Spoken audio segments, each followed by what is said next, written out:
की है, लेकिन गायत्री जी कभी भी अपने बच्चों के साथ कुछ गलत नहीं कर सकते, यह बात किशोर जी जानते थे। किशोर जी ने गायत्री जी से एक बार फिर से पूछा, ऐसा क्या हुआ था कि कियान के यह बोलने के बाद भी कि सुहानी उसका प्यार है, वो उससे शादी करना चाहता है, आपने सुहानी की शादी ऋषभ के साथ होने दी। गायत्री जी को यह उम्मीद नहीं की थी कि जो तनाव उनके और उनके पति के बीच में इतने सालों से चल रहा है, उसके बाद भी वो जाकर गायत्री जी से उनकी मन की बात जानने की कोशिश करेंगे। जहां आज आर्यन परिवार ने घर में हो रहे सारे चीजों का जिम्मेदार गायत्री जी को ठहरा दिया था, वही किशोर जी आज उनसे उसकी सही वजह जानना चाहते थे। गायत्री जी सोच भी नहीं सकते थे कि किशोर जी को आज भी उन पर यकीन है। आज घर के जो हालात थे उन सभी का जिम्मेदार वो गायत्री जी को ठहराकर वो आराम से जा सकते थे, लेकिन नहीं, उन्होंने अभी भी गायत्री जी का साथ देना सही समझा। उन्हें अभी भी अपनी पत्नी पर पूरा यकीन था कि उन्होंने जानबूझकर कुछ भी ऐसा नहीं किया होगा जो बात आज उनके बच्चे कहीं कर गए हैं। अपने पति का अपने ऊपर विश्वास देखकर गायत्री जी की आंखें एक बार फिर से भर आई थी। गायत्री जी की आंखों में आंसू देखकर किशोर जी ने कहा, हमें आपकी आंखों में आंसू नहीं देखने गायत्री जी, हम जानते हैं कि आप कितनी बहादुर हैं, आप कितनी स्ट्रांग हैं, ये बात हमें आपको बताने की जरूरत नहीं है। आज आपके बच्चे भले यही नहीं जानते कि आपने इस परिवार के लिए क्या क्या किया है, लेकिन ये बात ना पापा से छुपी है और ना ही मुझसे। आप गलती से भी ऐसी गलती नहीं कर सकती जिसकी वजह से आपके परिवार पर कोई आंच आए। इसलिए मैं अभी भी यही जानना चाहता हूँ कि फिर ये सब कैसे हो गया, ऐसा भी क्या हुआ कि आप अपने ही बच्चों की नजरों में गुनहगार बन गई। किशोर जी की बातें सुनकर एक बार फिर से गायत्री जी में हिम्मत आ गई थी। उन्होंने किशोर जी को बताना शुरू किया, गलती नहीं हुई थी कि किशोर जी, ये जाल था जिसमें हमारे परिवार को फंसाया गया था। जब पापा ने कहा था कि वो आनंद जी की बेटियों को हमारे घर की बहू बनाना चाहते हैं, उस वक्त हमने आनंद जी की बेटियों के बारे में सारी इंफॉर्मेशन कलेक्शन करवाई थी। हम उन दोनों को पहले से जानते थे, लेकिन फिर भी एक बार तसल्ली के लिए हमने उनकी इंफॉर्मेशन कलेक्ट करवाई। और जो आज ऋषभ के साथ हो रहा है वही कुछ साल पहले हमारे साथ भी हुआ। हमने जितने भी इंफॉर्मेशन कलेक्ट करवाई थी उसमें सोनाक्षी की इमेज बिल्कुल करेक्ट थी।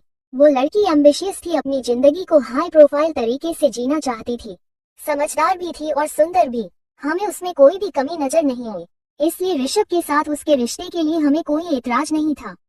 लेकिन वही बात कियान के सुहानी रिश्ते के साथ किया जाए तो इतना सीधा नहीं था। सुहानी जहाँ पढ़ती थी वहाँ सुहानी की इमेज ऐसी थी कि सुहानी खूबसूरत है, इसलिए वो लड़कों को अपने जाल में फंसा लेती है और फिर उन्हें इधर उधर घूमते रहती है। यह कोई बड़ी बात नहीं थी, जलन के मारे लड़कियां ऐसी अफवाह फैलाती है, हम जानते थे यह बात। हमारे सामने कुछ पिक्चर्स थी, लोगों के स्टेटमेंट थे, उन सभी से एक ही चीज प्रूफ हो रही थी कि सुहानी किसी से भी सच्चा प्यार नहीं करती, उसे सिर्फ लोगों को घूमने का शौक है। सुहानी का एक लड़के के साथ अफेयर भी था। सुहानी तो अपना घर छोड़कर भी भाग गई थी एक लड़के के चक्कर में, ये सब रिपोर्ट हमारे पास थे। फिर क्या हुआ कि वो उसे लड़की तक पहुंच नहीं पाए, या फिर पहुंचने से पहले ही सुहानी का एक्सीडेंट हो गया, और एक्सीडेंट के बाद सुहानी को उसके पापा वापस घर ले आए। एक्सीडेंट के बाद सुहानी ने कभी भी उसे लड़के से मिलने की दोबारा कोशिश नहीं की, लेकिन वह लड़का कई बार उसके घर के बाहर चक्कर काटता था और इसी वजह से सुहानी के पापा ने उसे दूसरी बार जेल भिजवाया था। सुहानी की जो इमेज हमारे सामने पेश की गई थी, हमें उसे पर यकीन नहीं था, क्योंकि वह आनंद जी की भले ही सगी बेटी नहीं हो लेकिन उनकी परवरिश थी, इसलिए ऐसी बातें की जो इमेज हमारे सामने आ रही थी उसे पर यकीन करना हमारे लिए थोड़ा मुश्किल था। इसलिए हमने खुद से उसकी तहकीकात करना शुरू कर दिया। उसके बाद जो सच हमारी आंखों के सामने था उसे जानने के बाद हम उसे लड़की का रिश्ता अपने दोनों बेटे में किसी के साथ भी नहीं कर सकते थे। सुहानी का एक लड़के के साथ अफेयर भी था। सुहानी तो अपना घर छोड़कर भी भाग गई थी उस लड़के के चक्कर में, ये सब रिपोर्ट हमारे पास थे। फिर क्या हुआ ये हम नहीं जानते कि वो उसे लड़की तक पहुंच नहीं पाए, और फिर पहुंचने से पहले ही सुहानी का एक्सीडेंट हो गया, और एक्सीडेंट के बाद सुहानी को उसके पापा वापस घर ले आए। एक्सीडेंट के बाद सुहानी ने कभी भी उसे लड़के से मिलने की दोबारा कोशिश नहीं की, लेकिन वह लड़का कई बार उसके घर के बाहर चक्कर काटता था और इसी वजह से सुहानी के पापा ने उसे दूसरी बार जेल भिजवाया था। सुहानी की जो इमेज हमारे सामने पेश की गई थी, हमें उस पर यकीन नहीं था, क्योंकि वह आनंद जी की भले ही सगी बेटी नहीं हो लेकिन उनकी परवरिश थी, इसलिए ऐसी बातें की जो इमेज हमारे सामने आ रही थी उस पर यकीन करना हमारे लिए थोड़ा मुश्किल था। इसलिए हमने खुद से उसकी तहकीकात करना शुरू कर दिया। उसके बाद जो सच हमारी आंखों के सामने था उसे जानने के बाद हम उस लड़की का रिश्ता अपने दोनों बेटे में किसी के साथ भी नहीं कर सकते थे। सुहानी अपनी कॉलेज के सारे लड़कों से अच्छे से बिहेव करती थी, यह बात हमें समझ आती थी। इंसान का नेचर अच्छा होता है तो वो किसी में बुराई नहीं ढूंढता, ये बात आप अच्छे से जानते हैं, और यही सुहानी के साथ था। उसे सब अच्छे लगते थे। वो किसी के बारे में बुरा सोचती ही नहीं थी, इसलिए वो सबके साथ अच्छे से पेश आती थी। और उसी की इन अच्छाई को लोगों ने गलत समझ लिया।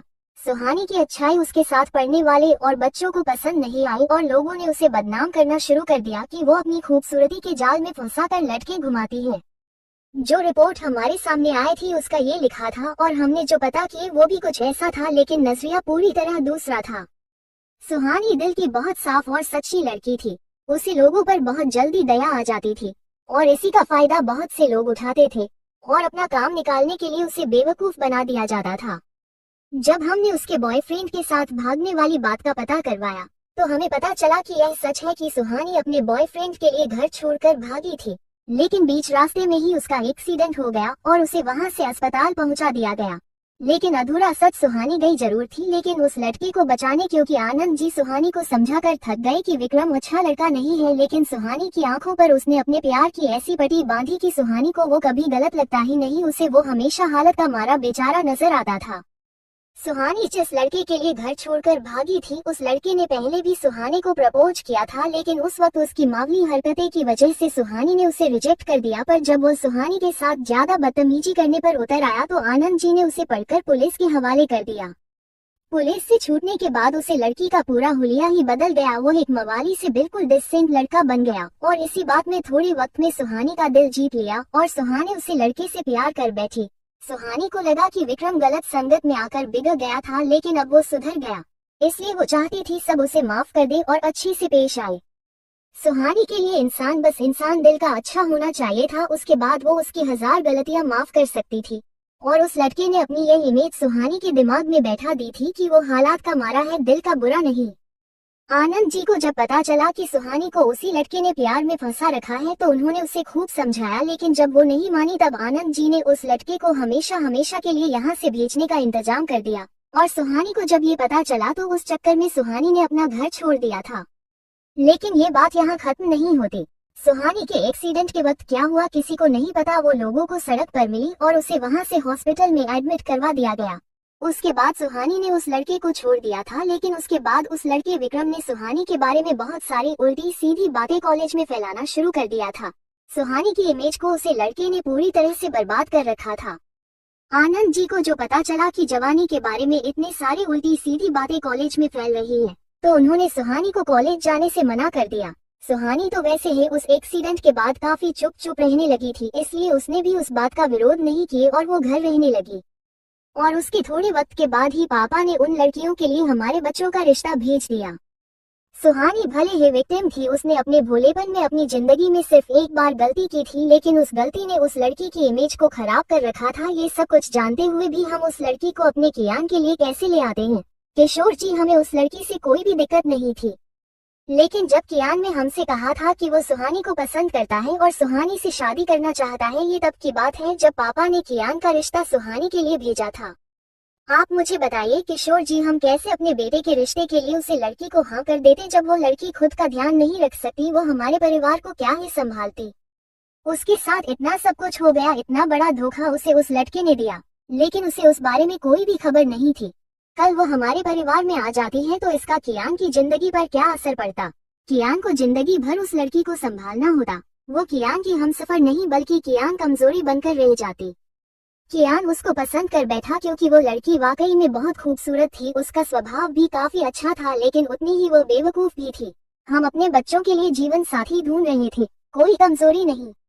इसलिए जब हम पापा को रिश्ते के लिए मना करने गए तो उससे पहले आनंद जी ने सुहानी के रिश्ते के लिए मना कर दिया हो। उसी वक्त वो सुहानी की शादी नहीं करना चाहते थे और पापा ने भी खुशी खुशी उनके फैसले को मान लिया, इसलिए हमें कुछ कहने की जरूरत ही नहीं पड़ी।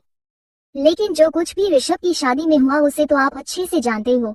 सोनाक्षी का मंडप छोड़कर भाग जाना और फिर सुहानी से ऋषभ की शादी। हमने तो उस वक्त भी शादी के लिए मना ही किया था, क्योंकि जो लड़की कियान के लिए नहीं पसंद आई वो ऋषभ के लिए कैसे आती, लेकिन पापा जी की वजह से हमें शादी को एक्सेप्ट करना पड़ा। वो हमारी मजबूरी थी, हम कभी भी अपनी इच्छा से सुहानी को इस घर बहू नहीं बनाना चाहते थे। इसलिए हमने फैसला किया कि हम सुहानी को बदलेंगे। अगर वक्त के साथ हमारी बेटी की लाइफ बन गई तो ठीक है, वरना हम ऋषभ के साथ उसका डिवोर्स कर देंगे। धीरे धीरे ही सही, लेकिन हमें सुहानी में काफी चेंज देखने को मिले थे। वो स्वभाव में सीधी थी और यही उसकी खूबी हमारे सबके दिल में बस गई। और ऋषभ उसे दिलो जान से प्यार करने लगा। सुहानी के आने के बाद ऋषभ की जिंदगी में भी बहुत सारे चेंज आए थे। हमने कियान को भी यही बात समझाई थी कि यह शादी हमारी मर्जी से नहीं बल्कि मजबूरी में की गई थी और सुहानी ने खुद अपनी मर्जी से शादी के लिए हाँ किया है। हमारे समझाने पर कियान भी इस बात के लिए मान गया था और वह भी सुहानी को खुश देखकर खुश था। अगर कुछ वक्त बाद कियान ने हमसे कहा कि वह अस्पताल के पास में ही फ्लैट लेकर रहना चाहता है क्योंकि उसे अपनी रिसर्च से इम्पोर्टेंट कुछ ज्यादा ही वर्क है, इसलिए वह बार बार घर नहीं आ जा सकता। हमें भी उस वक्त यही सही लगा क्योंकि कियान कुछ वक्त अकेला रहता तो वह भी इस बात को एक्सेप्ट कर पाता कि सुहानी अब उसके भाई की बीवी है, उसकी पसंद नहीं। उसके बाद आप सब जानते हैं कि धीरे धीरे सुहानी ने हम सभी का दिल जीत लिया था और ये परिवार हंसी खुशी रहने लगा था। लेकिन जो डर हमें सुहानी की शादी से पहले था वह अब सच हो गया। हम सुहानी को इसीलिए अपने घर की बहू ने बनाना चाहती थी क्योंकि वह बहुत ज्यादा सीधी थी। उसे किसी चीज का आभास ही नहीं होता था कि उसके आसपास क्या चल रहा है। उसे इस दुनिया में सारे लोग अच्छे लगते थे, कोई उसके साथ कितना ही बुरा क्यों ना करे, लेकिन फिर भी सुहानी उसमें कुछ ना कुछ अच्छा ही ढूंढ लेती थी। सुहानी की इसी अच्छाई का फायदा उसकी बहन ने उठाया और उसके और ऋषभ की जिंदगी में इतना जहर घोल दिया। और एक बार फिर से सुहानी अपनी जिंदगी को जो उसे मिला उसे एक्सेप्ट करके इसमें खुश हो गई। उसने ना कभी यह जानने की कोशिश की कि ऋषभ उससे क्यों नफरत करने लगा है, ना ही अपने बेटी के लिए उसने आवाज उठाने आई।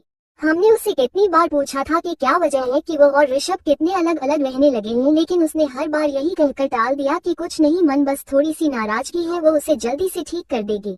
हमारी सबसे बड़ी गलती हुई कि इस वक्त हम उनके रिश्ते पर ध्यान नहीं दे पाए। उसका नतीजा हम सब देख रहे हैं। यही वजह थी किशोर जी कि हम कभी भी अपने घर में एक कमजोर लड़की को नहीं लेकर आना चाहते थे। इसे आप सुहानी की बेवकूफी कहिए या फिर उसका सीधापन, अपने परिवार को, अपने घर और पति को छोड़कर अपनी बेटी के साथ रात रात कहीं चली गई। उसने ये तक नहीं सोचा कि उसके यहाँ से जाने के बाद उसके और उसकी बेटी के साथ क्या क्या हो सकता है। बस अपने दिमाग में एक जिद बैठाई और इस घर को छोड़कर चली गई। ना किसी से कुछ कहा, ना किसी से कुछ पूछा। कैसे संभालेगी वो अपनी और अपने बच्चों की जिंदगी, कुछ भी नहीं सोचा समझा उसने, बस घर से निकल गई। और तब से हमें यही डर सताए जा रहा है उसके सीधेपन और उसकी अच्छाई की कीमत हमारी पोती को न चुकानी पड़े। उन दोनों के साथ कुछ भी हुआ ना तो ऋषभ इस बात को कभी भी माफ नहीं कर पाएगा, ना ही हम खुद को माफ कर पाएंगे। ऋषभ ने खुद को अपने कमरे में बंद कर रखा था, ना वो किसी से बात कर रहा था, ना कमरे का दरवाजा खोल रहा था। घर में सभी लोग ऋषभ को समझा समझा के थक गए थे, लेकिन वो किसी की बात भी सुनने को तैयार नहीं था। ऋषभ ने अपने कमरे का सारा सामान तोड़ फोड़ के रख दिया था। उसका कमरा कम कबाड़ खाना ज्यादा लग रहा था। ऋषभ के हाथों में भी कई जगह चोट आई थी। वो सुहानी के दुपट्टे को लिए बैठा बस रोए जा रहा था। सुहानी रात को कियारा को सुलाने के बाद खुद भी सोने जा रही थी, लेकिन उसके मन में एक अजीब सी बेचैनी हो रखी थी। उसे नींद आने का नाम ही नहीं ले रही थी। परेशान होकर वह बालकनी में आकर खड़ी हो गई। आज आसमान साफ था और उसमें छोटे छोटे टिमटिमाते तारों के बीच में आधा चांद मुस्कुरा रहा था। आसमान में आज चांद को देखकर सुहानी को अपनी जिंदगी उस चांद जैसी लग रही थी। सुहानी की जिंदगी में खुशी हमेशा से रही थी, लेकिन हमेशा अधूरी रही। इसलिए सुहानी को अपनी जिंदगी उस आधे चांद के जैसे लग रही थी, जो चमक तो रहा था लेकिन अधूरा।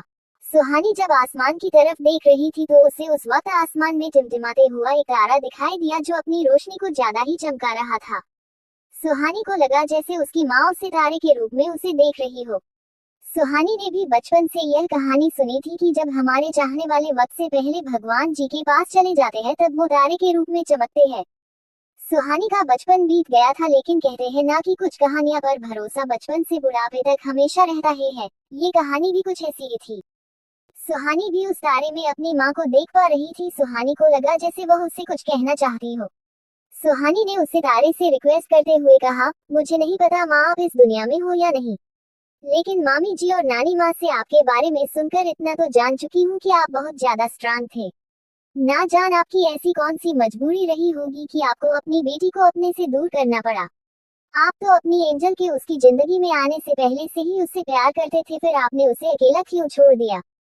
फिर उदास होते हुए सुहानी ने कहा, अच्छा ही हुआ कि आपने मुझे अकेला छोड़ दिया, वरना जब आप देखती कि आपकी बेटी अपनी जिंदगी में कितनी ज्यादा कमजोर और बुद्धू है तो आपको उसे देखकर हमेशा ही दुख होता। इसलिए जो हुआ वह अच्छा ही हुआ। मैं अपनी जिंदगी में कमजोर बनकर भी खुश थी माँ, लेकिन मेरी कमजोरी और सीधापन मेरी बेटी की जिंदगी को मुश्किलों में डाल दिया।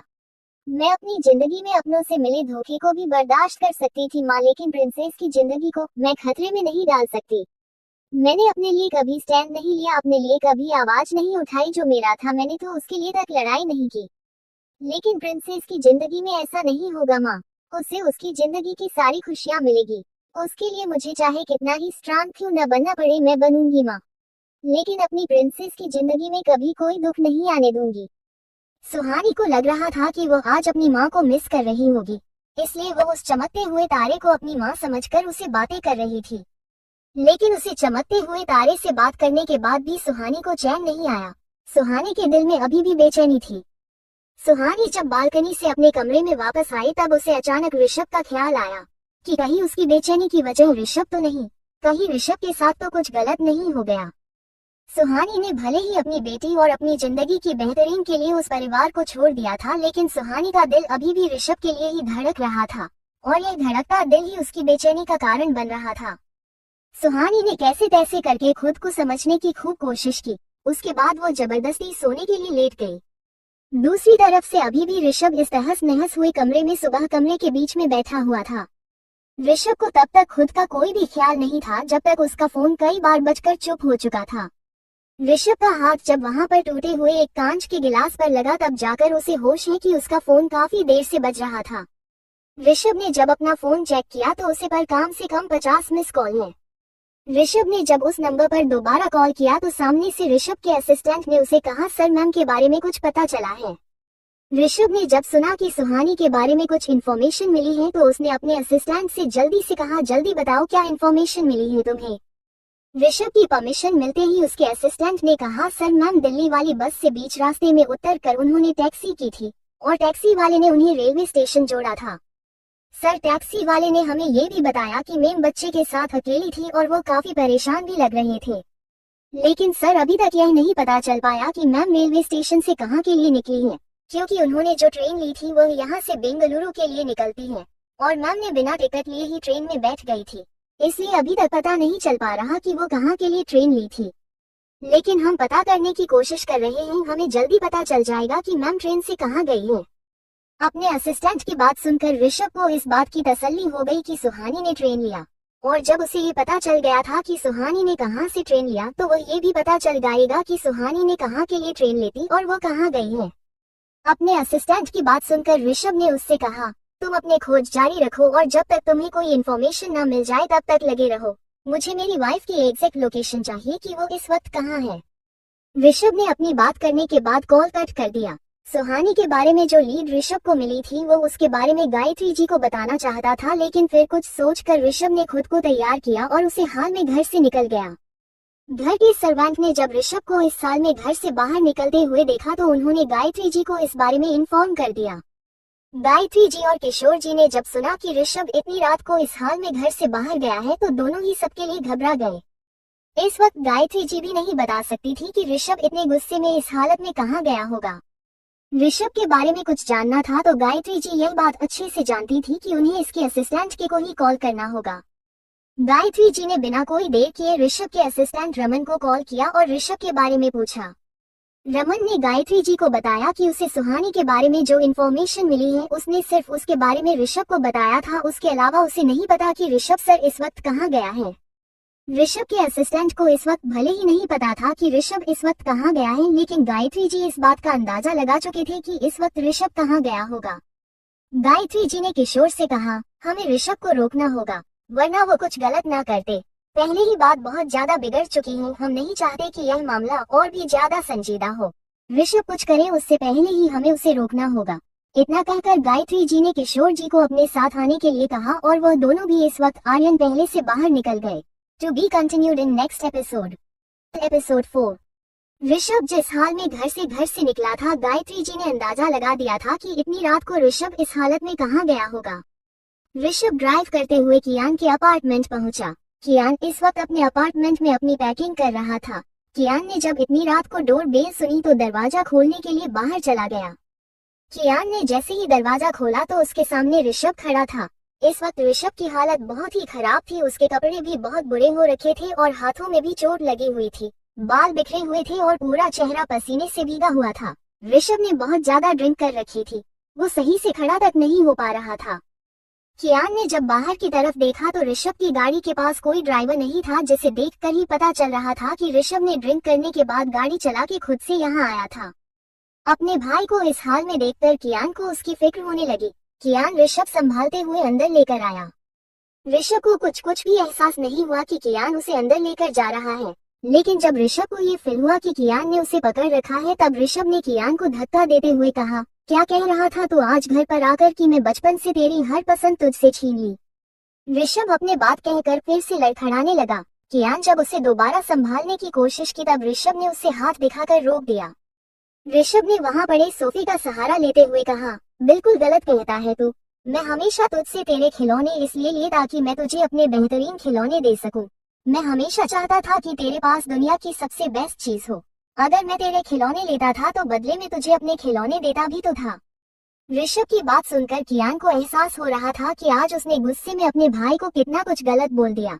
ये सच तो था कि ऋषभ ने उसे हमेशा उसके खिलौने छीने थे, तो बदले में उसे अपने एक्सपेंसिव और एडवांस टेक्नोलॉजिकल खिलौने दिए भी थे।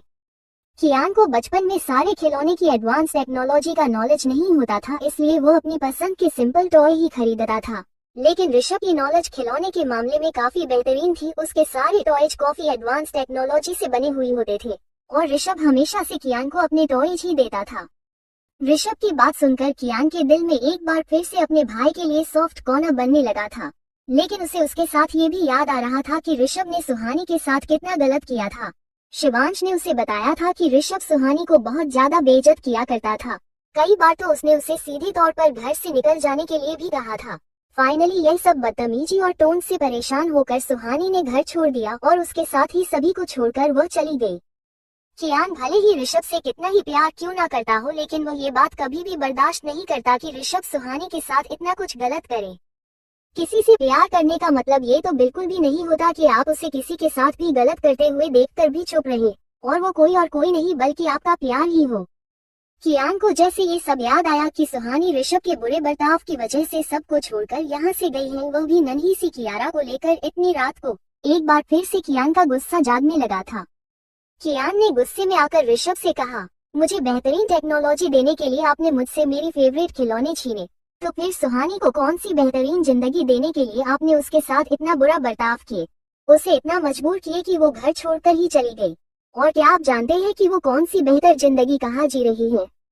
कियान की बात सुनकर ऋषभ ने कहा, हाँ हुई है मुझसे गलती, मैंने शक किया उस पर, उसे कहा मेरे घर से निकल जाने के लिए, लेकिन उससे पहले मैं कितनी बार गया था उसके पास, कितनी बार मैंने पूछा था उसको उस लड़के के बारे में, लेकिन उसने कभी कुछ कहा ही नहीं।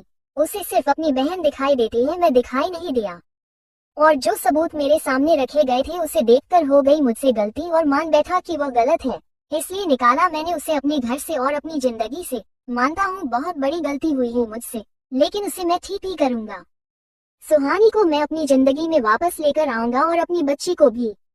कियान जो ऋषभ की बात सुन रहा था, उसे जब पता चला कि ऋषभ ने सुहानी को किसी और लड़के की वजह से अपनी जिंदगी से बाहर निकाला और उसी की वजह से वह उससे नफरत करता था, तो उसे बहुत ज्यादा गुस्सा आ रहा था। इसका मतलब साफ साफ था कि ऋषभ को सुहानी पर यकीन नहीं था, इसलिए उसने सुहानी को किसी और लड़के के साथ देखकर उसका गलत मतलब निकाला और सुहानी से नफरत करने लगा। कियान तो पहले से ही ऋषभ से नाराज था, लेकिन अब जब उसे वजह भी पता चल रही थी कि क्यों सुहानी उस घर को छोड़कर गई है, अब तो कियान की नाराजगी और गुस्सा दोनों बढ़ गए थे। उसे लग रहा था जैसे उसने बहुत बड़ा पाप कर दिया हूँ सुहानी को ऋषभ के साथ रहने देकर, ये सोचकर कि वो उसके भाई के साथ खुश रहेगी। कियान ने गुस्से में आकर कहा, ऐसा कभी नहीं होगा भाई, सुहानी अब आपकी जिंदगी में वापस कभी लौटकर नहीं आएगी, और अगर आपने जबरदस्ती उसे अपनी जिंदगी में वापस शामिल करने की कोशिश भी की तो मैं ऐसा होने नहीं दूंगा। जिस इंसान को उसकी सच्चाई पर ही भरोसा नहीं, उस इंसान की जिंदगी में मैं सुहानी को वापस नहीं आने दूंगा। एक बार फिर से जिल्लत भरी जिंदगी को जीने के लिए मैं उसे आपकी जिंदगी में वापस आने नहीं दूंगा। मैं सब कुछ छोड़कर यहाँ से वापस जाने की सोच रहा था, लेकिन अब मैंने अपना फैसला बदल दिया है। अब मैं यहीं रहूंगा और ये तय करूंगा कि सुहानी और कियारा कभी भी आपकी जिंदगी में वापस लौट कर न पाए। आप उन्हें डिजर्व ही नहीं करते भाई।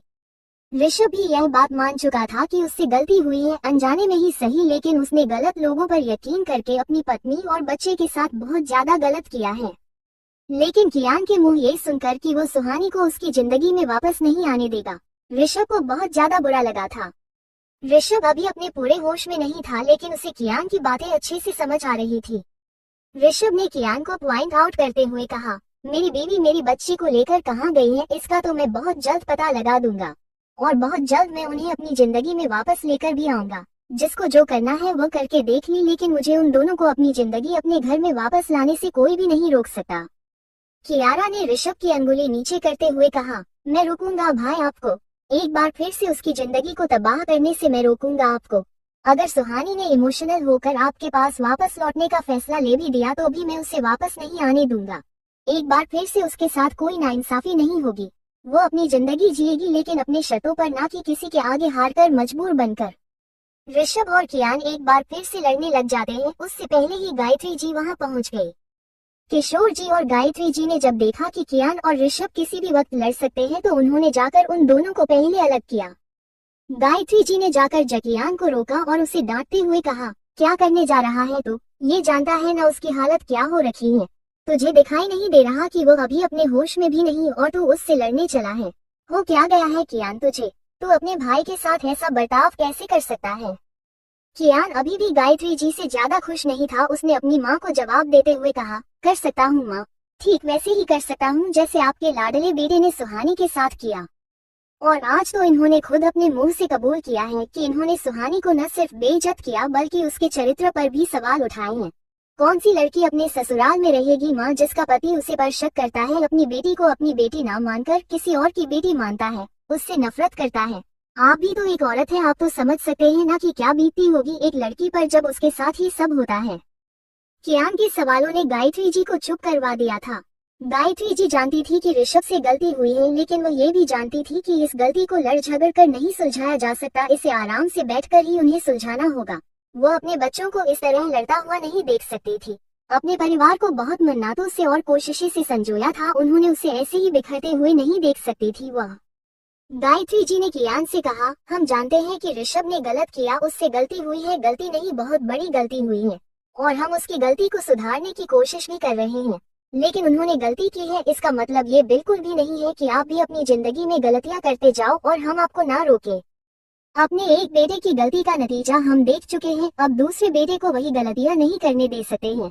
ऋषभ ने अपनी पत्नी पर शक किया और आप अपने भाई पर कर रहे हैं। गलती किससे नहीं होती कियान, गलती हर इंसान से होती है, लेकिन गलती की सजा मौत तो नहीं हो सकती ना। एक सही इंसान वही होता है जो अपनी गलतियों को सुधारे और उन्हें एक्सेप्ट करके अपनी जिंदगी में आगे बढ़े। ऋषभ को अपने किए का पछतावा है और वो अपनी गलती सुधारना भी चाहते हैं, लेकिन आप क्या कर रहे हैं? अपने भाई को उसकी गलती को सुधारने में मदद करने की जगह आप अपने भाई पर ही इल्जाम लगा रहे हैं। उसे इस कदर गुस्सा कर रखे हैं कि आपको उसका पछतावा दिखाई नहीं देता। उसको अपनी गलती सुधारने में उसका साथ देने की जगह आप उसका विरोधी बनकर खड़े हो गए हैं। ये तो नहीं सिखाया था हमने अपने बच्चों को, फिर आप ये सब कहाँ से सीख गए? गायत्री जी से डांट खाकर कियान कुछ वक्त के लिए चुप हो गए थे। गायत्री जी सही तो कह रही थी, अपने भाई से लड़ने की जगह उसकी गलती को सुधारा जाता तो शायद ज्यादा बेहतर था, लेकिन कियान तो यहाँ अपने भाई को ब्लेम करने चलाया था। न सिर्फ उसने ऋषभ को ब्लेम किया बल्कि वह चाहता था कि ऋषभ अपनी गलती की सजा जिंदगी भर भुगते। किशोर जी ऋषभ को संभालने की कोशिश कर रहे थे, लेकिन ऋषभ उनसे संभाले नहीं संभाल रहा था। उसने जीत पकड़ रखी थी कि वो इसी वक्त सुहानी को ढूंढने के लिए यहाँ से जाएगा। कियान की बातों ने तो उसे और भी ज्यादा भड़का दिया था। एक तो वो पहले से ही नशे में था और अब कियान की बातों से उसे लग रहा था कि अगर वो इस वक्त सुहानी को ढूंढने नहीं गया तो सुहानी उसे हमेशा हमेशा के लिए दूर हो जाएगी। वो पहले ही अपनी गलती की वजह से अपनी बेटी और बीवी से दूर था, अब वो दोबारा वही गलती करके उनसे दूर नहीं होना चाहता था। ऋषभ को लग रहा था जैसे आज अगर वो सुहानी और कियारा को रोकने के लिए नहीं गया तो वह हमेशा हमेशा के लिए उससे दूर हो जाएगी। इसलिए ऋषभ किशोर जी की एक बात भी नहीं सुन रहा था। किशोर जी ऋषभ को संभालने की कोशिश कर रहे थे, लेकिन ऋषभ उनसे संभाले नहीं संभाल रहा था।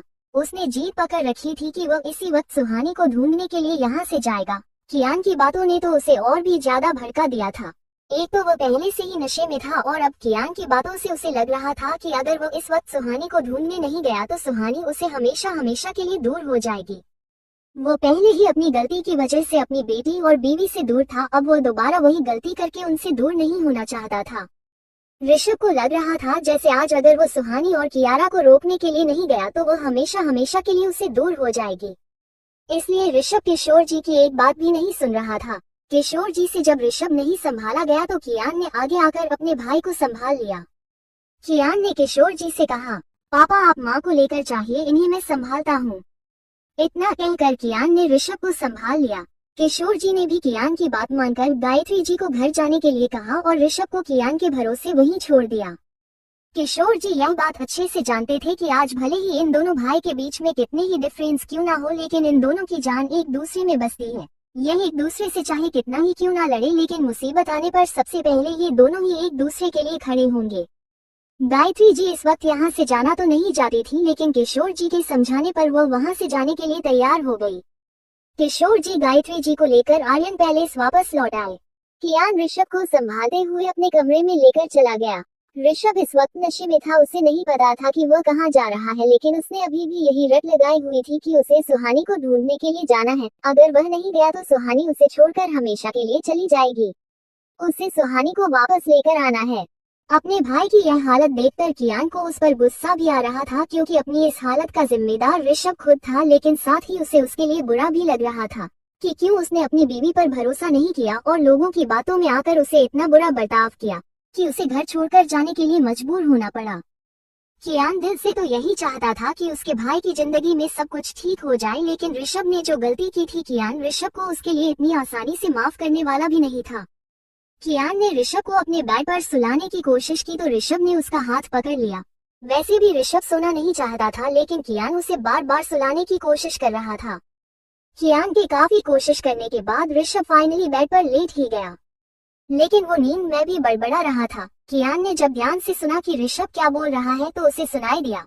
ऋषभ कह रहा था, मुझे छोड़कर मत जाओ, मैं तुम्हारे बिना नहीं रह पाऊंगा, मैं तुमसे बहुत प्यार करता हूँ, प्लीज मुझे छोड़कर मत जाओ।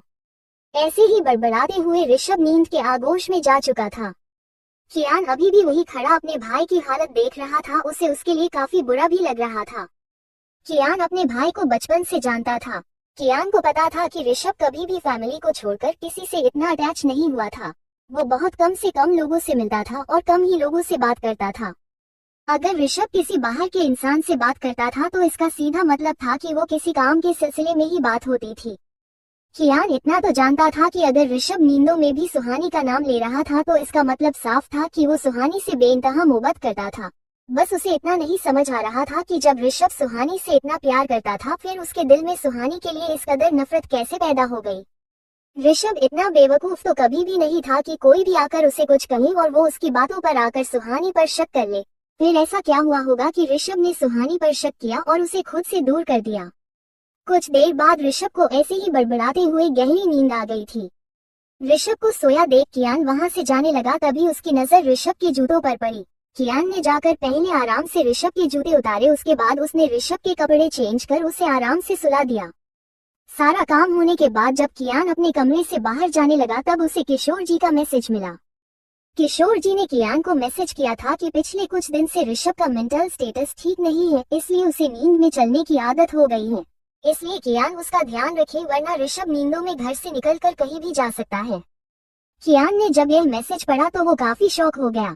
कियान खुद डॉक्टर था, इसलिए उसे यह अच्छे से पता था कि कुछ लोगों को नींद में चलने की बीमारी होती है और उन लोगों को ये पता तक नहीं होता कि वो नींदों में क्या क्या कर जाते हैं। कुछ लोग घर से निकल जाते हैं तो कुछ छत से कूदने की कोशिश करता और कोई कुछ। ऋषभ को बचपन में नींद में चलने की आदत थी, लेकिन वो उस वक्त ठीक हो गया था।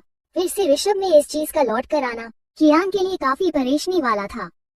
कियान को ऋषभ के बारे में ये सब जानकर उसे उसकी और ज्यादा फिक्र होने लगी।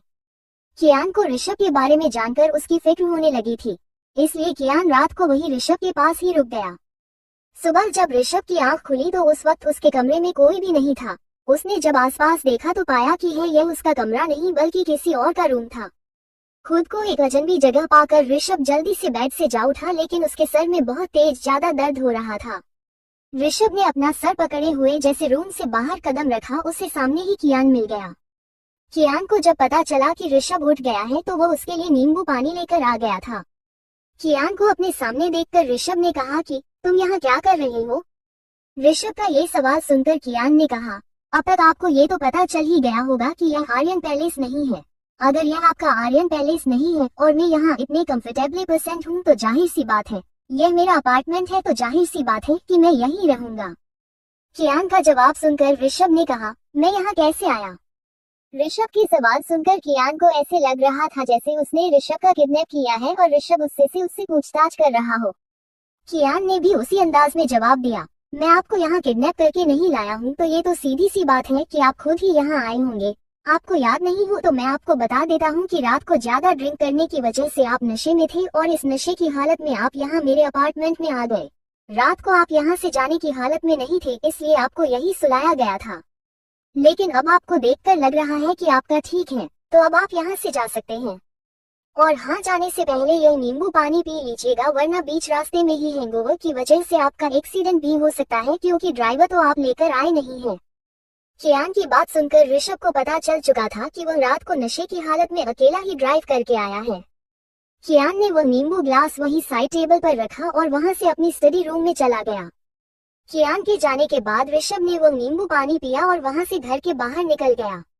ऋषभ ने जब बाहर जाकर देखा तो उसका ड्राइवर बाहर उसी का वेट कर रहा था। ऋषभ ने ड्राइवर से पूछा कि वो यहाँ क्या कर रहा है, क्योंकि कियान ने उसे कहा था कि वो रात को खुद ही ड्राइव करके यहाँ आया था। ड्राइवर ने ऋषभ से कहा, सर वो कियान बाबा ने ही मुझे यहाँ बुलाया था सुबह। उन्होंने कहा कि आपको घर जाना है तो मैं यहाँ वक्त पर पहुँच जाऊँ, इसलिए मैं सीधा यहाँ आ गया। ऋषभ घर जाकर पहले वो फ्रेश हुआ, उसके बाद जब उसने अपना फोन चेक किया तो उसमें रात को आए हुए सारे कॉल्स की हिस्ट्री दिख रहा था। ऋषभ ने जब देखा कि उसके असिस्टेंट ने उसे ढेर सारे कॉल कर रखे हैं और आखिरी में उसकी अपने असिस्टेंट से बात भी हुई है। ऋषभ ने जब अपने दिमाग पर काफी जोर डाला तो उसे इस बात का पता चला कि उसके असिस्टेंट ने उसे रात को कहा था कि उन्हें सुहाने के बारे में छोटी सी लीड मिली है। ऋषभ को जैसे ही याद आया कि उसके असिस्टेंट ने उसे रात को ये बताया था कि सुहानी के बारे में लीड मिली है और उसने उसे यह ऑर्डर दिया था कि वह सुहानी के बारे में सारी इंफॉर्मेशन जल्द से जल्द कलेक्ट करे। ये सब याद आते ही ऋषभ ने जल्दी से अपने असिस्टेंट को कॉल किया। ऋषभ अपने असिस्टेंट को कॉल कर पाता उससे पहले उसका कॉल ऋषभ के पास आ गया। ऋषभ ने जैसे ही कॉल अटेंड किया उसके असिस्टेंट से कहा, सर मैम ने यहाँ से बेंगलुरु के लिए ट्रेन ली थी और बेंगलुरु स्टेशन पर पता करने पर पता चला है कि वहाँ पर मैम को एक लेडी लेने आई थी और वो उन्हें अपने साथ लेकर चले गए। हमने वहाँ पर काफी पूछताछ करने की कोशिश की, लेकिन हमें उन लेडी के बारे में कोई पता नहीं चल पा रहा। बेंगलुरु शहर में भी हमने मैम का पता करने की काफी कोशिश किया, लेकिन वहाँ पर भी मैम के बारे में कोई भी इंफॉर्मेशन नहीं मिल पा रही। ऋषभ को जब पता चला कि सुहानी ने यहाँ से बेंगलुरु के लिए ट्रेन लिया और उसके बाद उसका कोई भी पता नहीं चल पा रहा, ऋषभ ने अपने असिस्टेंट से पूछा, क्या आनंद जी का कोई भी रिश्तेदारी या जानकार बेंगलुरु रहता है? ऋषभ के असिस्टेंट ने उससे जवाब देते हुए कहा, नहीं सर, मैम के परिवार में से किसी का भी कोई भी रिलेटिव बेंगलुरु नहीं रहता। हाँ, उनकी कुछ कॉल से पता चला है कि उनकी रिलेटिव दिल्ली जरूर रहते हैं, जिनके पास उन्होंने मैम को भेजने की कोशिश की थी, लेकिन बेंगलुरु में उनका कोई भी जानकार नहीं है। सारे पहलू के बारे में सोचने के बाद भी जब ऋषभ को सुहानी से लिंक कोई भी कनेक्शन बेंगलुरु में नहीं दिखा तो उसने फैसला कर लिया कि वह खुद बेंगलुरु जाकर पता करेगा कि सुहानी कहाँ है और उसे वापस लेकर आएगा। ऋषभ ने अपने असिस्टेंट को ऑर्डर दिया कि वह उसके लिए अभी इसी वक्त बेंगलुरु जाने की व्यवस्था करे। वो अभी इसी वक्त बेंगलुरु जाने के लिए निकलना चाहता है। ऋषभ के असिस्टेंट ने ऋषभ के ऑर्डर मिलते ही कहा, सर मुझे थोड़ा वक्त दे दीजिए, मैं अभी सारे अरेंजमेंट कर देता हूँ। वैसे तो ऋषभ का सारा शेड्यूल बिजी था, लेकिन ऋषभ का असिस्टेंट जानता था कि इस वक्त ऋषभ को किसी भी मीटिंग से कोई लेना देना नहीं है। इस वक्त अगर उसने उन्हें मीटिंग के बारे में बताया तो भी वह उन्हें अटेंड करने नहीं जाएंगे। पिछले कितने ही वक्त से ऋषभ से सारी मीटिंग कैंसिल कर रखी थी, इसलिए उसने सारी मीटिंग्स को किशोर जी को फॉरवर्ड कर दिया। उसे किसी न किसी को तो रिपोर्ट करनी थी इस बारे में। ऋषभ इस वक्त हाल में नहीं कि वह मीटिंग अटेंड कर पाए, इसलिए वह जानता था कि और इस वक्त कंपनी को और उसके सारी मीटिंग को कोई हैंडल कर सकता है तो वो और कोई नहीं, किशोर जी है। करीब 1 घंटे बाद ऋषभ जब एयरपोर्ट पहुंचा तो ऋषभ का असिस्टेंट रमन ऋषभ का मेन गेट ही वेट कर रहा था। सारी फॉर्मेलिटी जल्दी से पूरी करने के बाद रमन ऋषभ को उसके प्राइवेट जेट की तरफ लेकर चला गया। शाम के समय से पहले ही ऋषभ बेंगलुरु पहुंच चुका था। बेंगलुरु पहुंचने के बाद जैसे ही एयरपोर्ट से बाहर निकाला उसे स्ट्रांग फीलिंग आ रही थी कि उसकी कियारा और सुहानी उसे यहाँ बेंगलुरु में ही मिलेगी। उनकी परसेंस को ऋषभ फील कर पा रहा था। ऋषभ ने रमन जी कहा, क्या अपडेट है कियारा और सुहानी के बारे में कुछ पता चला? ऋषभ के असिस्टेंट रमन ने कहा, सर हमारे लोग लगे हुए हैं, लेकिन अभी तक मैं माँ और कियारा बेबी का कोई भी क्लू हमें नहीं मिल पाया है। ऐसे लग रहा है कि कोई स्ट्रांग पावर उन्हें हमसे छुपाने में लगा हुआ है। पहले उनका बेंगलुरु आना और उसके बाद बेंगलुरु के रेलवे स्टेशन से बिल्कुल गायब ही हो जाना एक ही तरफ इशारा कर रहे हैं कि मैम को कोई स्ट्रांग पावर सबसे छुपा रखना चाहता है। लेकिन हम कोशिश कर रहे हैं सर, हम उनको जल्दी ढूंढ लेंगे। कोशिश नहीं रमन, मुझे रिजल्ट चाहिए। मुझे मेरी वाइफ और बेटी के बारे में जितनी जल्दी हो सके सारी इन्फॉर्मेशन ला कर दो। रमन ने ऋषभ का ऑर्डर सुनकर सिर्फ इतना कहा, जी सर। उसके बाद वो लोग वहां से होटल के लिए निकल गए। सुहानी का सुबह से मूड ऑफ लग रहा था, इसलिए कृष ने प्लान बनाया कि वो सुहानी और कियारा को लेकर बाहर खाना खाने जाएंगे। सुहानी बाहर जाने के लिए राजी नहीं थी, लेकिन कियारा और कृष के बार बार रिक्वेस्ट करने पर वह भी उनके साथ बाहर जाने के लिए मान गई। रात को सब लोग अच्छे से तैयार होकर बाहर खाना खाने के लिए निकल गए। क्रिस ड्राइव कर रहा था और सुहानी उसके साथ में बैठी हुई थी। कृष्णा और कियारा पीछे बैठे हुए आपस में खेल रहे थे, या ये कहे कि कियारा खेल रही थी और कृष्णा उसका साथ दे रही थी। कृष्ण ने ड्राइव करते हुए जल्द ही उन सभी को होटल के बाहर पहुंचा दिया। सुहानी अभी भी बाहर निकलने से घबरा रही थी। सुहानी को कल रात से ही बेचैनी हो रही थी और उसके मन में बार बार एक ही ख्याल आए जा रहा था। उसे बार बार यही लग रहा था कि कुछ तो होने वाला है, इसलिए वह बाहर निकलने से डर रही थी। कृष्ण ने जब देखा कि सुहानी बाहर निकलने से डर रही है तो कृष्ण ने सुहानाई के लिए दरवाजा खोला और उसका हाथ पकड़कर उसे बाहर ले आया। पीछे से कृष्णा भी गाड़ी से बाहर उतर गई और उसने कियारा को भी बाहर निकाल लिया। वो चारों जैसे ही होटल की में गेट पर पहुंचे, होटल के गेट पर खड़े द्वारपाल ने उनका अच्छे से वेलकम किया और उन्हें अंदर लेकर चला गया। कृष का ये होटल फेवरेट था। वो अक्सर अपनी फैमिली के लोगों को ये खाना खाने के लिए लेकर आता था, इसलिए यहाँ का स्टाफ उसे अच्छे से पहचानता था। इसके साथ ही यहाँ की होटल की मेंबरशिप में महेश जी की भी मेंबरशिप थी। वो इस होटल के जॉइंट ओनर्स थे। कृष ये बात जानता था, इसलिए एक ये भी वजह थी उसके इस होटल में आने की, क्योंकि यहाँ उसे सब सेफ लग रहा था सुहानी और कियारा के लिए। वो चारों लोग टेबल पर बैठे हुए थे। उसी वक्त कियारा ने कहा कि उसे वॉशरूम जाना है। कृष्णा ने कियारा को गोद में उठाया और उसे वॉशरूम की तरफ लेकर जाने लगी। सुहानी को यहाँ आने के बाद भी अजीब सी फीलिंग आ रही थी, इसलिए उसने कृष से कहा कि कृष, मैं वॉशरूम होकर आती हूँ, तुम तब तक खाना ऑर्डर करो। कृष जानता था कि सुहानी अभी भी घबरा रही है, इसलिए उसने उसे जाने दिया और खुद खाना ऑर्डर करने के लिए मेन्यू पढ़ने लगा। वैसे तो कृष को यहाँ का मेन्यू मुंह जुबानी याद था, लेकिन फिर भी वो कियारा और सुहानी के लिए कुछ स्पेशल ऑर्डर करना चाहता था, इसलिए एक बार फिर से मेन्यू चेक कर रहा था। ऋषभ भी डिनर करने के लिए जब नीचे आया हुआ था, उसकी नजर वॉशरूम की तरफ जाती हुई सुहानी की पीठ पर गई। ऋषभ सुहानी को अच्छे से पहचानता था, इसलिए वो सुहानी को पहचाना गया था, लेकिन उसे सिर्फ सुहानी की थोड़ी सी झलक दिखी थी, क्योंकि सुहानी जल्दी से अंदर चली गई थी, इसलिए वो उसे अच्छे से नहीं देख पाया। लेकिन ऋषभ को सुहानी को पहचानने के लिए उसकी एक झलक ही काफी थी। ऋषभ ने जब सुहानी को वॉशरूम की तरफ जाते हुए देखा तो वह भी उसी तरफ चला गया। सुहानी जब वॉशरूम के अंदर पहुंची तब कृष्ण कियारा को वॉशरूम के लिए अंदर लेकर जाने वाली थी, लेकिन इस वक्त उसका फोन बज उठा। कृष्णा कॉल अटेंड करती तब तक सुहानी भी वहां पहुंच चुकी थी। कृष्णा का कॉल आया हुआ देखकर सुहानी ने उससे कॉल अटेंड करने के लिए कहा और खुद कियारा को लेकर वॉशरूम के लिए चली गई। ऋषभ जब वॉशरूम के पास पहुंचा तो तब तक कृष्णा वॉशरूम से बाहर आ चुकी थी। कृष्णा ने जब ऋषभ को वॉशरूम के अंदर जाते हुए देखा तो उसने बीच में ही उसका रास्ता रोकते हुए कहा, ओह हेलो मिस्टर, कहाँ जा रहे हो? दिखाई नहीं देता क्या लेडीज वॉशरूम है? कहाँ अंधे सांड की तरह घुस जा रहे हो? कृष्णा के इस तरह से ऋषभ को रोकने और उसे बदतमीजी से बात करने पर ऋषभ को गुस्सा आने लगा। ऋषभ ने गुस्से में कृष्णा से कहा, यह क्या तरीका है बात करने का? तुम्हें तुम्हारे माँ बाप ने बात करने की तमीज नहीं सिखाई? ऋषभ का उल्टा जवाब सुनकर कृष्णा कहाँ चुप रहने वाली थी।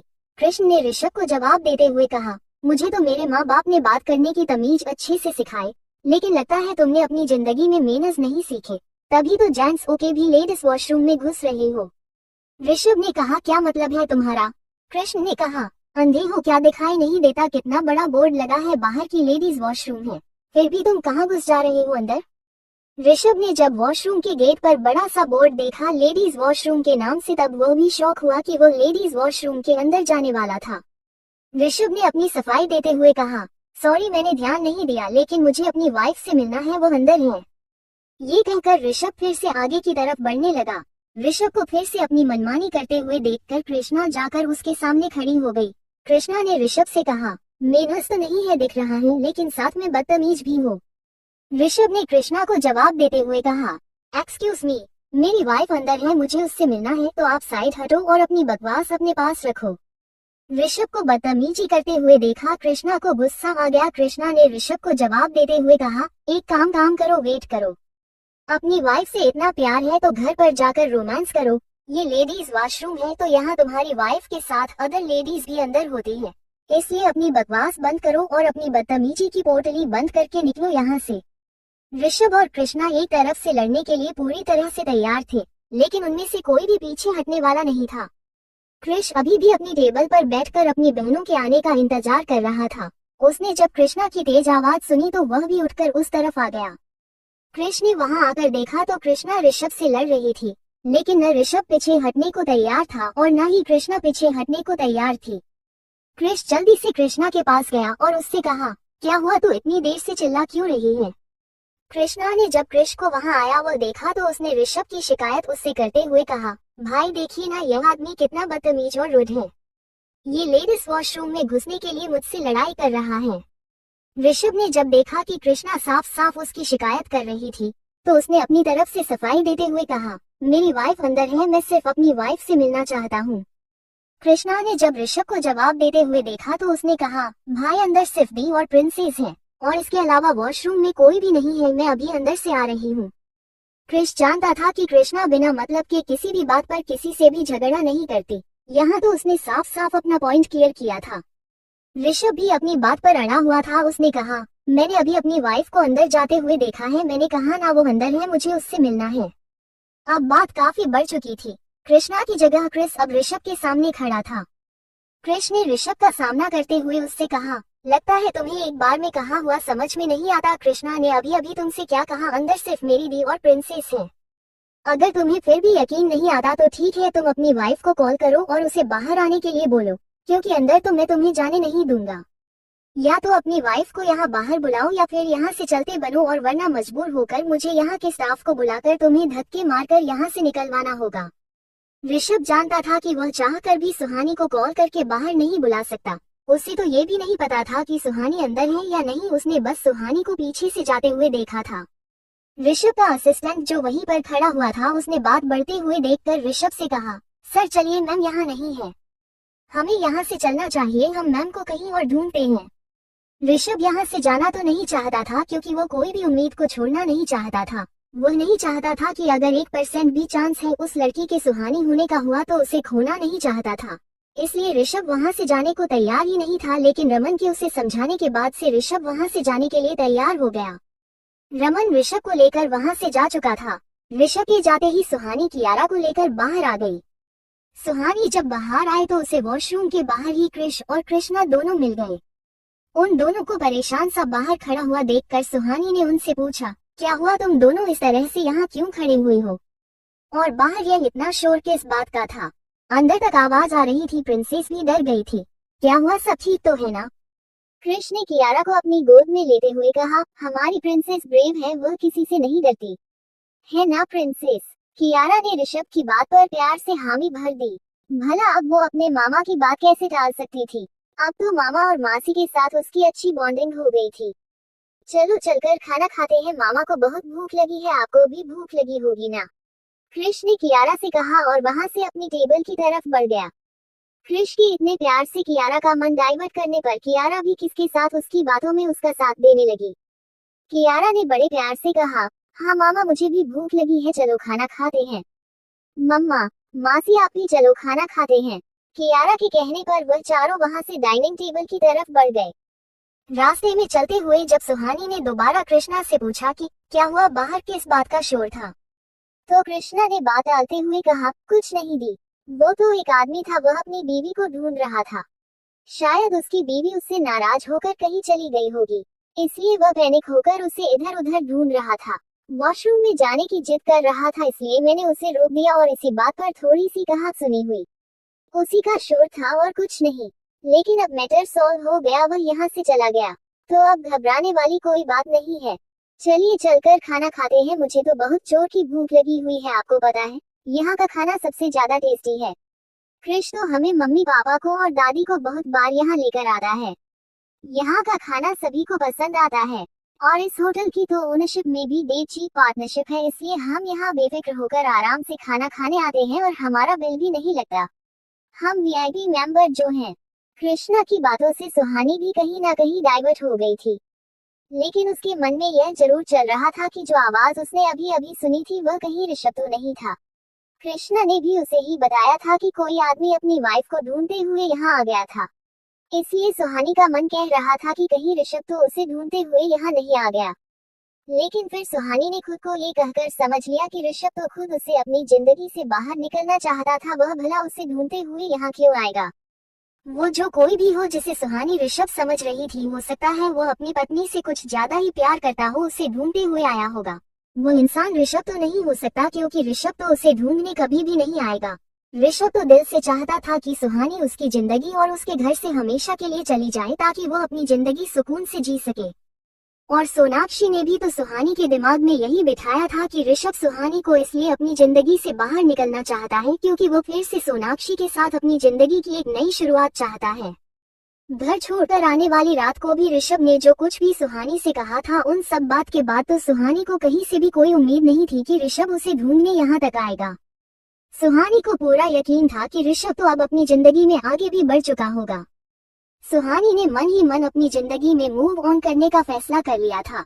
वो अब अपनी जिंदगी कियारा के साथ खुशी से जीना चाहती थी, इसलिए सुहानी ने अपनी पिछली जिंदगी को पूरी तरह से भुलाने का फैसला बहुत पहले कर लिया था।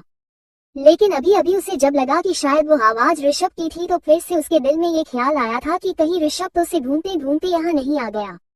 ऐसा नहीं था कि सुहानी को लगता था कि ऋषभ उसे ढूंढने इसलिए आया होगा कि वो उससे प्यार करता है। सुहानी को लगता था कि ऋषभ तो कियारा को पहले ही अपनी बेटी नहीं मानता। अगर ऋषभ यहाँ उसे ढूंढते हुए आया भी होगा तो जरूर वह कियारा और सुहानी की जिंदगी को खत्म करने ही आया होगा।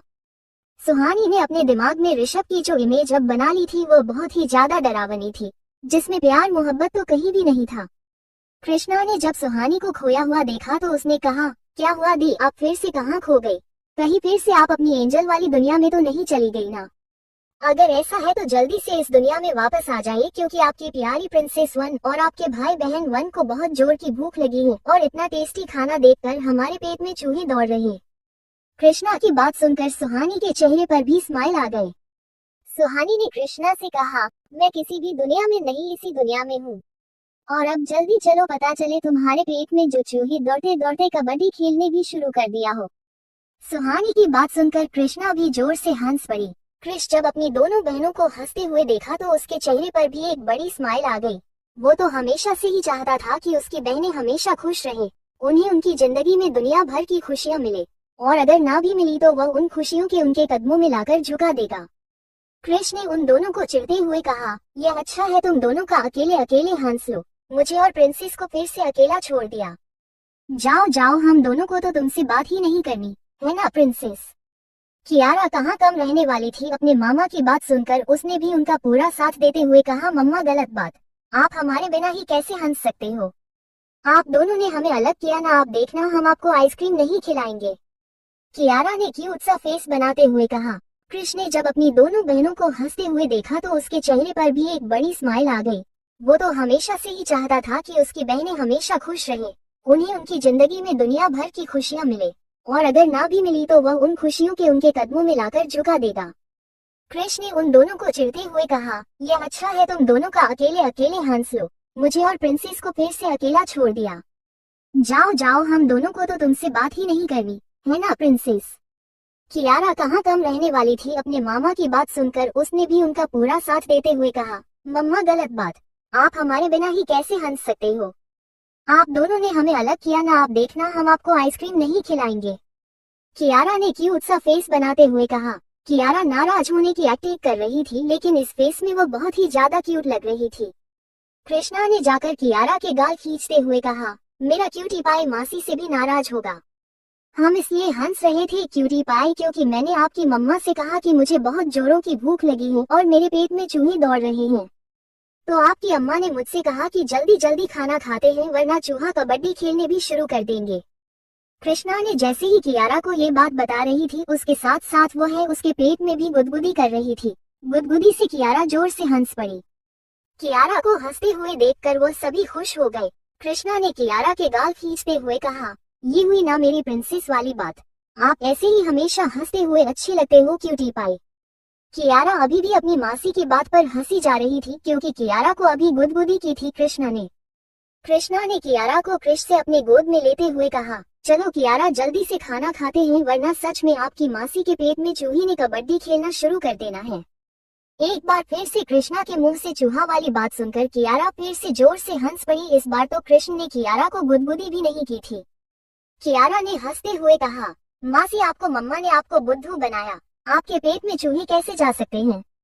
आप तो बुद्धू बन गए मासी। कियारा की बात सुनकर कृष्णा को समझ आ रहा था कि कियारा ने उनके मजाक की बात को सीरियस ले लिया है। कृष्णा कियारा को समझना चाहती थी कि वो सिर्फ मजाक में ये बोल रहे थे कि पेट में चूहे दौड़ने लग जाएंगे, लेकिन कियारा को खुश देखकर कृष्णा ने कहा, हाँ प्रिंसेस आपके मम्मा ने मुझे फिर से बुद्धू बना दिया। कुछ ही वक्त में कृष्णा के कियारा से अच्छी बॉन्डिंग हो गई थी। ऐसे ही मजाक मस्ती करते हुए वो लोग डिनर के लिए डाइनिंग टेबल पर बैठ गए। वहां से डिनर करने के बाद क्रिश उन सभी को लेकर वापस घर के लिए निकल गया। क्रिस गाड़ी ड्राइव कर रहा था तो उसे अचानक से लगा कि कोई उनका पीछा कर रहा है। क्रिश ने जब अच्छे से नोटिस किया तो पता चला कि दो कार उनका होटल के टाइम से ही पीछा कर रहे थे। क्रिश ने अपने फोन से इमरजेंसी ऐप ओपन किया और अपने गार्ड्स को मैसेज कर दिया। कुछ ही वक्त बाद क्रिश की गाड़ी के बिल्कुल जैसी 2 से 3 गाड़ियों ने आकर क्रिश को ओवरटेक करना शुरू कर दिया और देखते ही देखते हैं क्रिस उन गाड़ियों के बीच में से गायब हो गया। जो 2 कार क्रिश की गाड़ी का पीछा कर रही थी, उन्हें जब उन गाड़ियों की वजह से डिस्टर्बेंस हुई तो वह उन्हीं कार फॉलो करते करते काफी आगे निकल गए थे। शहर से बाहर निकालकर वह तीनों गाड़ियां अलग अलग डायरेक्शन में चली गई। तब जाकर क्रिश की गाड़ी का पीछा कर रहे थे, उन्हें समझ में नहीं आया कि वो किस गाड़ी के पीछे जाए। डिसीजन लेने में कंफ्यूज लग ही रहे थे कि इस वक्त वो तीनों गाड़ियां वापस से यू टर्न लेकर आई और अब उन गाड़ियों को कवर करने लग गई। जब पीछा कर गाड़ियों के अंदर बैठे लोगों को पता चला कि अब उन्हें घेरा जाने वाला है, यहाँ तक उनको लाने का मकसद उन लोगों को अपने जाल में फंसाना था, तो वो लोग वहाँ से भाग खड़े हुए। उन गाड़ियों ने काफी देर तक उन लोगों का पीछा किया है, लेकिन फिर वो लोग वहाँ से बच निकलने में कामयाब रहे और वहाँ से भाग खड़े हुए। क्रिश ने घर पहुंचकर सभी को आराम करने के लिए कहा, लेकिन अभी तक क्रिश के दादा दादी और मम्मी पापा जाग रहे थे। बच्चे बाहर थे इसलिए वह लोग सो नहीं पाए थे, इसलिए वो सभी के लौटने का इंतजार कर रहे थे। सभी को घर पर सुरक्षित देखकर उन लोगों को चैन आया। उसके बाद प्रिया जी के कहने पर सभी लोग अपने कमरे में आराम करने के लिए चले गए। सभी के चले जाने के बाद क्रिश ने अपने आदमियों को कॉल किया और उन पीछा करने वाली गाड़ियों के बारे में पूछा, तो सामने से क्रिश के आदमी का जवाब आया कि वो लोग उनके हाथों से बचकर निकल लिए। क्रिश ने जब सुना कि वो लोग वहां से भाग निकले हैं तो उसे अपने आदमियों पर काफी गुस्सा आ रहा था। इतने अच्छे प्लान के बाद वो लोग उनके हाथों से बचकर कैसे भाग सकते थे? और उन लोगों के भागने का मतलब ये भी था कि वो लोग फिर से अटैक करने जरूर आएंगे और इस बार शायद वो काफी स्ट्रांग प्लान के साथ उन लोगों पर अटैक करने आए। एक बार फिर से अटैक का मतलब अब क्रिश और भी ज्यादा अलर्ट रहना होगा अपनी फैमिली को लेकर। क्रिश ने अपने आदमियों से उनके बारे में डिटेल्स निकालने को कहा और कॉल कट कर दिया। महेश जी जो प्रिया जी को पानी लेकर आने के लिए बोलकर कमरे से बाहर निकले थे, उन्होंने जब क्रिश को फुल साइड परेशान सा कॉल पर बात करते हुए देखा तो वह उसी के पास चले आए। क्रिश को परेशान देखकर महेश जी ने उसे पूछा, क्या हुआ, परेशान लग रहे हो, सब ठीक तो है ना?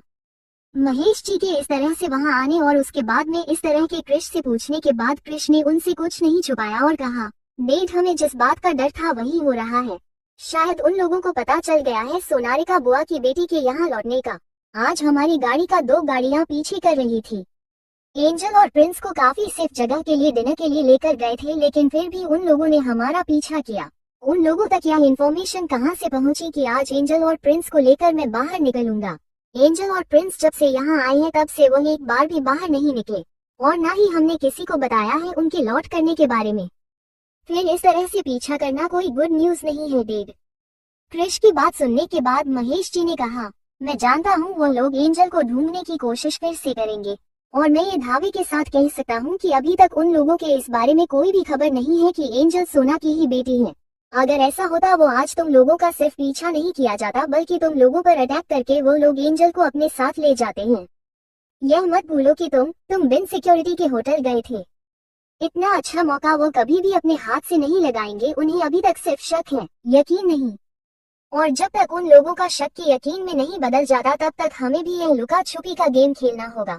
और जब तक उन लोगों को एंजल के बारे में सारी इन्फॉर्मेशन मिलेगी तब तक मैं एंजल को यहाँ से बहुत दूर भेज चुका हूँगा। महेश जी की बात सुनकर क्रिश ने कहा, यह क्या कह रहे हो डैड?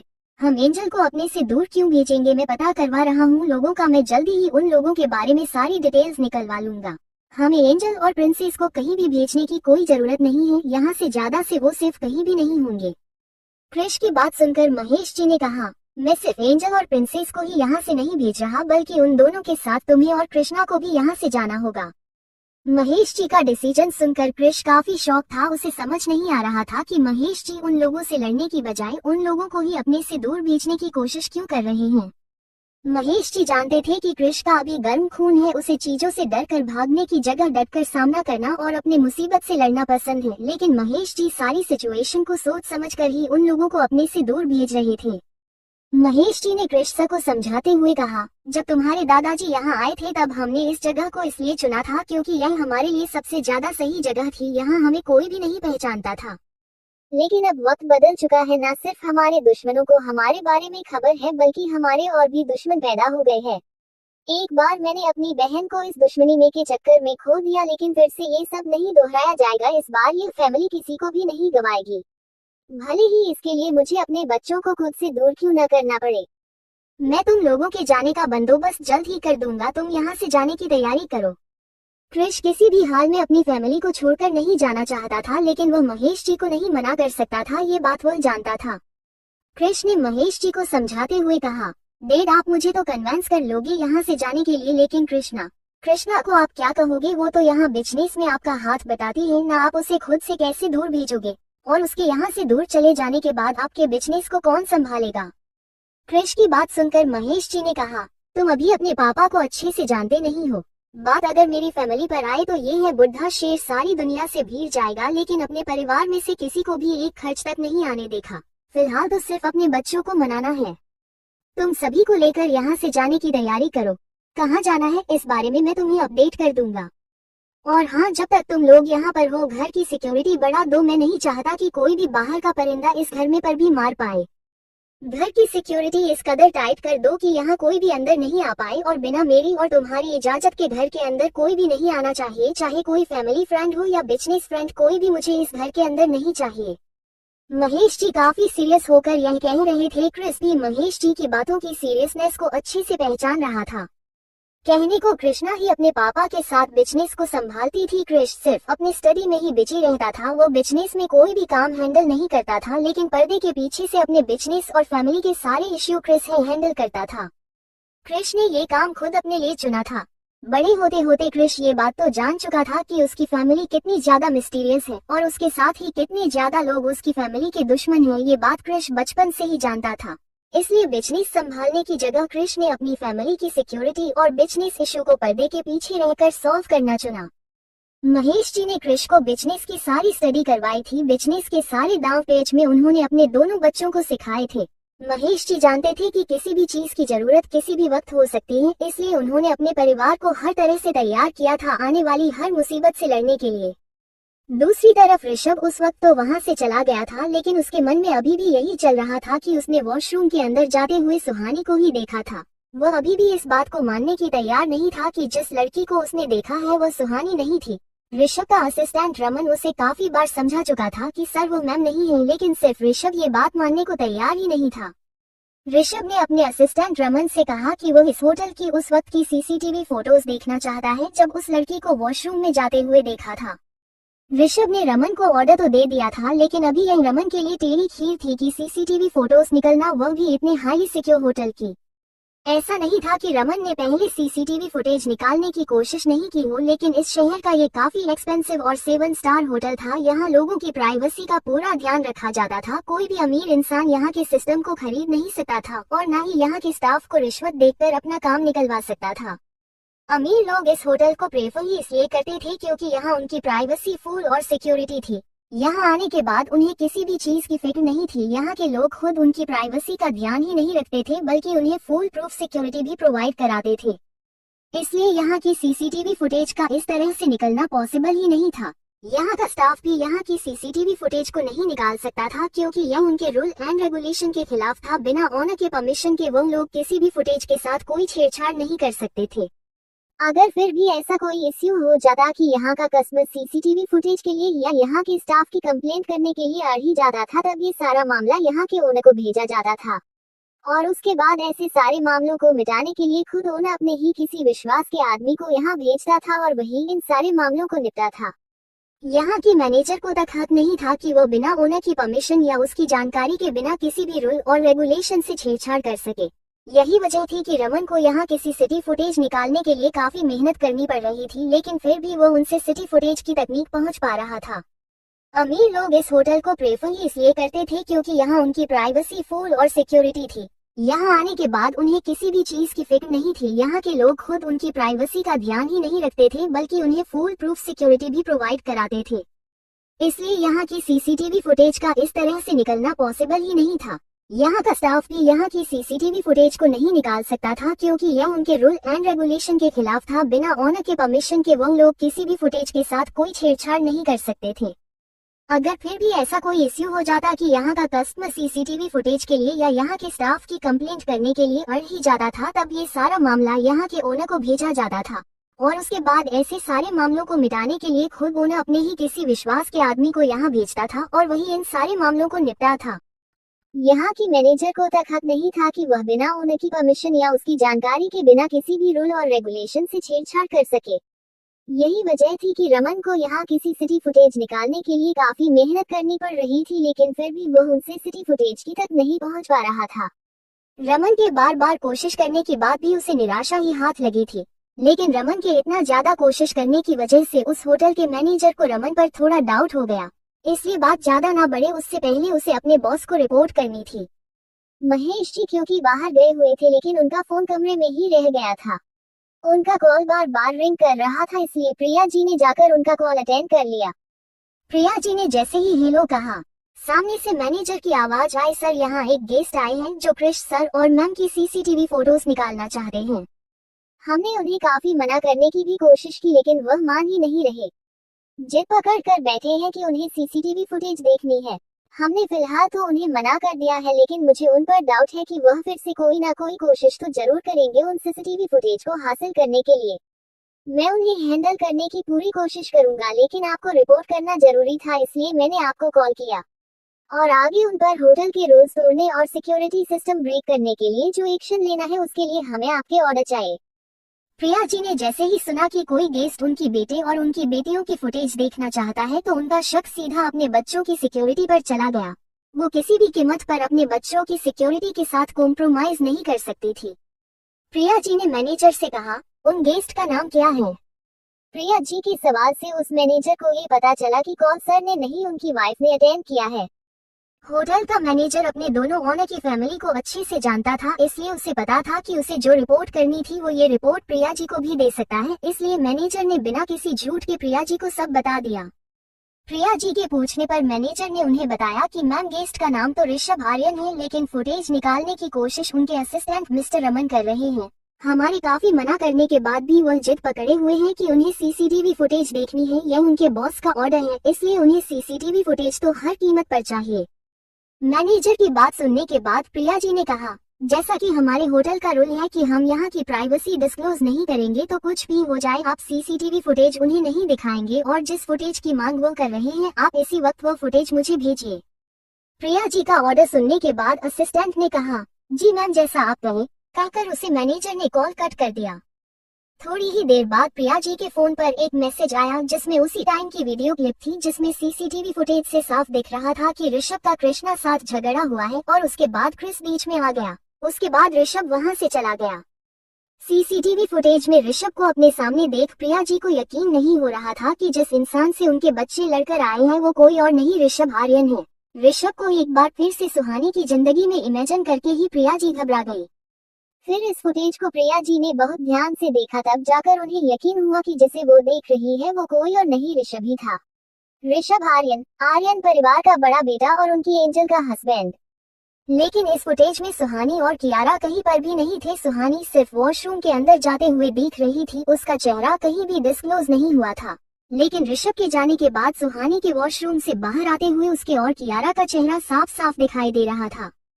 प्रिया जी ने उन वीडियो क्लिप को देखने के बाद वो बाहर महेश जी को ढूंढने के लिए चले गए। उन्होंने जब देखा कि महेश जी हॉल में कहीं भी दिखाई नहीं दे रहे और ना ही किचन में दिख रहे थे, तो वह क्रिश के रूम में चली गई। लेकिन क्रिश भी अपने रूम में नहीं था। पूरे घर में वो दोनों कहीं दिखाई नहीं दे रहे थे। नहीं महेश जी दिखाई दे रहे थे, ना ही क्रिश। प्रिया जी जानती थी अगर वो दोनों घर में दिखाई नहीं दे रहे तो इसका मतलब है कि वो घर के बाहर या तो गार्डन में होंगे या फिर फुल साइड होंगे। प्रिया जी वहां से फुल साइड उन दोनों को देखने के लिए चली गई। प्रिया जी के वहां पहुंचने से पहले ही महेश जी वहां से जा चुके थे। सिर्फ क्रिश इस वक्त फुल साइड यहाँ से वहां घूम रहा था। क्रिश को वो अकेला इधर उधर घूमते हुए देख प्रिया जी उसके पास चले गए। उधर दूसरी तरफ रमन ने अपना शातिर दिमाग लगाते हुए होटल के फायर अलार्म को बजा दिया। रमन ने सिगरेट जलाकर फायर अलार्म के पास किया तो सारे होटल में फायर अलार्म बजने लगे। फायर अलार्म बजने की वजह से सारा स्टाफ जल्दी एक्शन में आ गया और चारों तरफ भाग दौड़ मच गई। इसी भागम भाग का फायदा उठाकर रमन चोरी चुपके सीसीटीवी फुटेज रूम में पहुंच गया और वहां से सारी फुटेज को अपने पेन ड्राइव में जल्दी से डाउनलोड कर वहां से रफू चक्कर कर हो गया। रमन ने बड़ी मुश्किल से वो पेन ड्राइव लाकर ऋषभ को दिया और कहा, सर यह आज की फोटोज है, आप खुद ही देख लीजिए कि उस वक्त मैम वहां थी या नहीं। होटल के स्टाफ ने जल्द ही उस फायर अलार्म के बारे में पता किया और सभी गेस्ट और स्टाफ को आश्वासन दिया कि ये फॉल्स फायर अलार्म था, घबराने की कोई जरूरत नहीं है, वो सभी लोग सेफ हैं। रमन के पेन ड्राइव ऋषभ को देने के बाद ऋषभ ने जल्दी से उसे पेन ड्राइव को अपने लैपटॉप से अटैच किया और जल्दी से उन फुटेज को स्कैन करना शुरू कर दिया। ऋषभ ने ठीक उसी वक्त की फुटेज ऑन की जब उसने सुहानी को वॉशरूम के अंदर जाते हुए देखा था। ऋषभ ने उसके बाद की सारी फोटोज को बड़े ही ध्यान से चेक किया। जैसे ही ऋषभ के वहां से जाने के बाद सुहानी कियारा के साथ वॉशरूम से बाहर निकली, ऋषभ की धड़कन है बहुत तेज हो गई। उसे लगा जैसे अगले ही पल सुहानी और कियारा उसकी आंखों के सामने होंगे। लेकिन जैसे ही ऋषभ की नजर उस फुटेज पर पड़ी वो उसे देखता ही रह गया। ऋषभ की नजर उन फुटेज पर पड़ी तो ऋषभ उन फुटेज को देखा ही रह गया। आज पहली बार उसके दिल ने उसे धोखा दिया था। जिस लड़की को सुहानी समझ रहा था वो लड़की तो कोई और ही थी और उसकी गोद में जो बच्ची थी वह भी कियारा नहीं थी। इस फुटेज को देखने के बाद ऋषभ को खुद पर काफी ज्यादा गुस्सा आ रहा था। वो कैसे अपनी सुहानी को पहचानने में गलती कर सकता है। ऋषभ ने गुस्से में आकर उसे लैपटॉप को जमीन पर दे मारा। ऋषभ का गुस्सा देखते ही रमन समझ गया था कि उस फुटेज में ऋषभ को सुहानी नहीं मिली।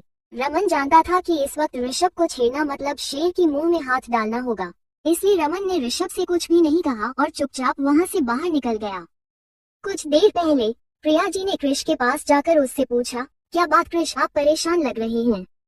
प्रिया जी को इस वक्त वहां देखकर क्रिश उन्हें परेशान नहीं करना चाहता था, इसलिए क्रिश ने उन्हें उसके बारे में कुछ भी नहीं बताया जो बात उसके और महेश के बीच में हुई थी। नहीं मॉम कुछ नहीं, मैं तो बस ऐसे ही नींद नहीं आ रही थी इसलिए यहाँ घूम रहा था।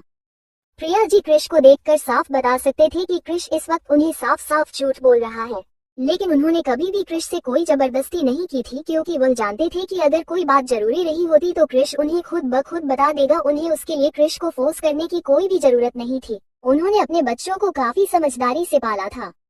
प्रिया जी ने क्रिश से कहा, क्रिश हम जानते हैं कि आप हमें झूठ बोलने की कोशिश कर रहे हैं, लेकिन फिर भी हम आपको फोर्स नहीं करेंगे। अगर आप नहीं बताना चाहते तो कोई बात नहीं, लेकिन हम आपको इसलिए ढूंढ रहे थे क्योंकि हमें आपसे कुछ इम्पोर्टेंट काम था। प्रिया जी के मुंह से यह सुनकर कि उन्हें क्रिश से कुछ इम्पोर्टेंट काम था, क्रिश ने उनसे पूछा, क्या हुआ मॉम, क्या बात है। प्रिया जी ने क्रिश से कहा, आपने हमें बताया नहीं कि आज होटल में आपका किसी के साथ झगड़ा हुआ था। झगड़े का नाम सुनकर क्रिश को याद आया कि उसने ऋषभ के साथ थोड़ी सी कहा सुनी जरूर हुई थी। शायद ये खबर अब तक प्रिया जी तक पहुंच गई होगी, इसलिए वो उसी के बारे में उनसे पूछ रहे होंगे। क्रिश ने प्रिया जी को अपनी सफाई देते हुए कहा, मॉम झगड़ा नहीं हुआ था, बस एक आदमी था उससे थोड़ी कहा सुनी हो गई थी। वो कृष्णा से जी कर रहा था कि उसे लेडीज वॉशरूम के अंदर जाना है, लेकिन वॉशरूम के अंदर एंजल और कियारा थे, इसलिए कृष्णा उन्हें अंदर नहीं जाने दे रही थी। इस बात पर उन दोनों की बहस हो गई और फिर मेरे जाने के बाद मेरी उससे थोड़ी सी कहा सुनी हुई है। उसके बाद वह वहाँ से चला गया था। इसमें टेंशन वाली कोई बात नहीं थी तो मैंने आपको नहीं बताया। क्रिश की बात सुनने के बाद प्रिया जी ने उससे कहा, आप जानते हैं आपके जिस आदमी के साथ कहा सुनी हुई है वह कौन है। प्रिया जी की बात सुनकर क्रिश ने कहा, होटल में आए हुए कोई गेस्ट होंगे मॉम, तो उन्हें कैसे जानता होगा, लेकिन उसकी वजह से आप क्यों परेशान लग रही हो। हमारे आने के बाद उसने कोई हंगामा किया है क्या। क्रिश के इस तरह से बताने पर प्रिया जी ने उसे कहा, आपकी जिस इंसान से कहा सुनी हुई है वो कोई और नहीं कियारा के पापा और हमारी एंजल के हस्बैंड ऋषभ आर्यन थे, जिन्हें छोड़कर हमारी एंजल प्रिंसेस के साथ यहाँ आए हैं। प्रिया जी से यह सुनने के बाद कि जिस आदमी से आज उसका झगड़ा हुआ था वो कोई और नहीं उनकी एंजल के हस्बैंड और कियारा के पापा हैं, क्रिस काफी शॉक हुआ था। क्या सही में मॉम वो प्रिंसेस के पापा थे? यह वही इंसान है जिनकी वजह से एंजल इतनी ज्यादा परेशान हुई अपनी जिंदगी में, जिनकी वजह से एंजल को अपना घर सब कुछ छोड़कर यहाँ आना पड़ा। प्रिया जी ने क्रिस से कहा, हाँ यह वही इंसान है जिसकी वजह से आपकी एंजल को काफी तकलीफों का सामना करना पड़ा है, और आप जानकर हैरान होंगे वो इस वक्त भी यहाँ एंजल को ढूंढने ही आए हैं। वो हमारे होटल मैनेजर से बार बार उस टाइम की सीसीटीवी फुटेज देखने के लिए जी कर रहे हैं जिस वक्त आपका उनसे झगड़ा हुआ था, क्योंकि शायद उन्होंने एंजल को वॉशरूम के अंदर जाते हुए देख लिया था। अगर आप चाहते हैं कि एंजल यहाँ खुशी खुशी रहे उसकी जिंदगी में और ज्यादा परेशानी ना आए तो आप वही कीजिए जो हम आपसे कह रहे हैं। क्रिश ने हैरान होते हुए प्रिया जी से कहा, क्या करना है मॉम? उद्धरण चिन्ह। प्रिया जी ने क्रिश से कहा, आप होटल के सीसीटीवी फुटेज की क्लिप को ऑफ कर दीजिए। जिस फुटेज में सुहानी का चेहरा होटल के अंदर दिखाई दे रहा है, आप उन फुटेज में सुहानी और कियारा के चेहरे को ही चेंज कर दीजिए और किसी और का चेहरा वहां लगा दीजिए।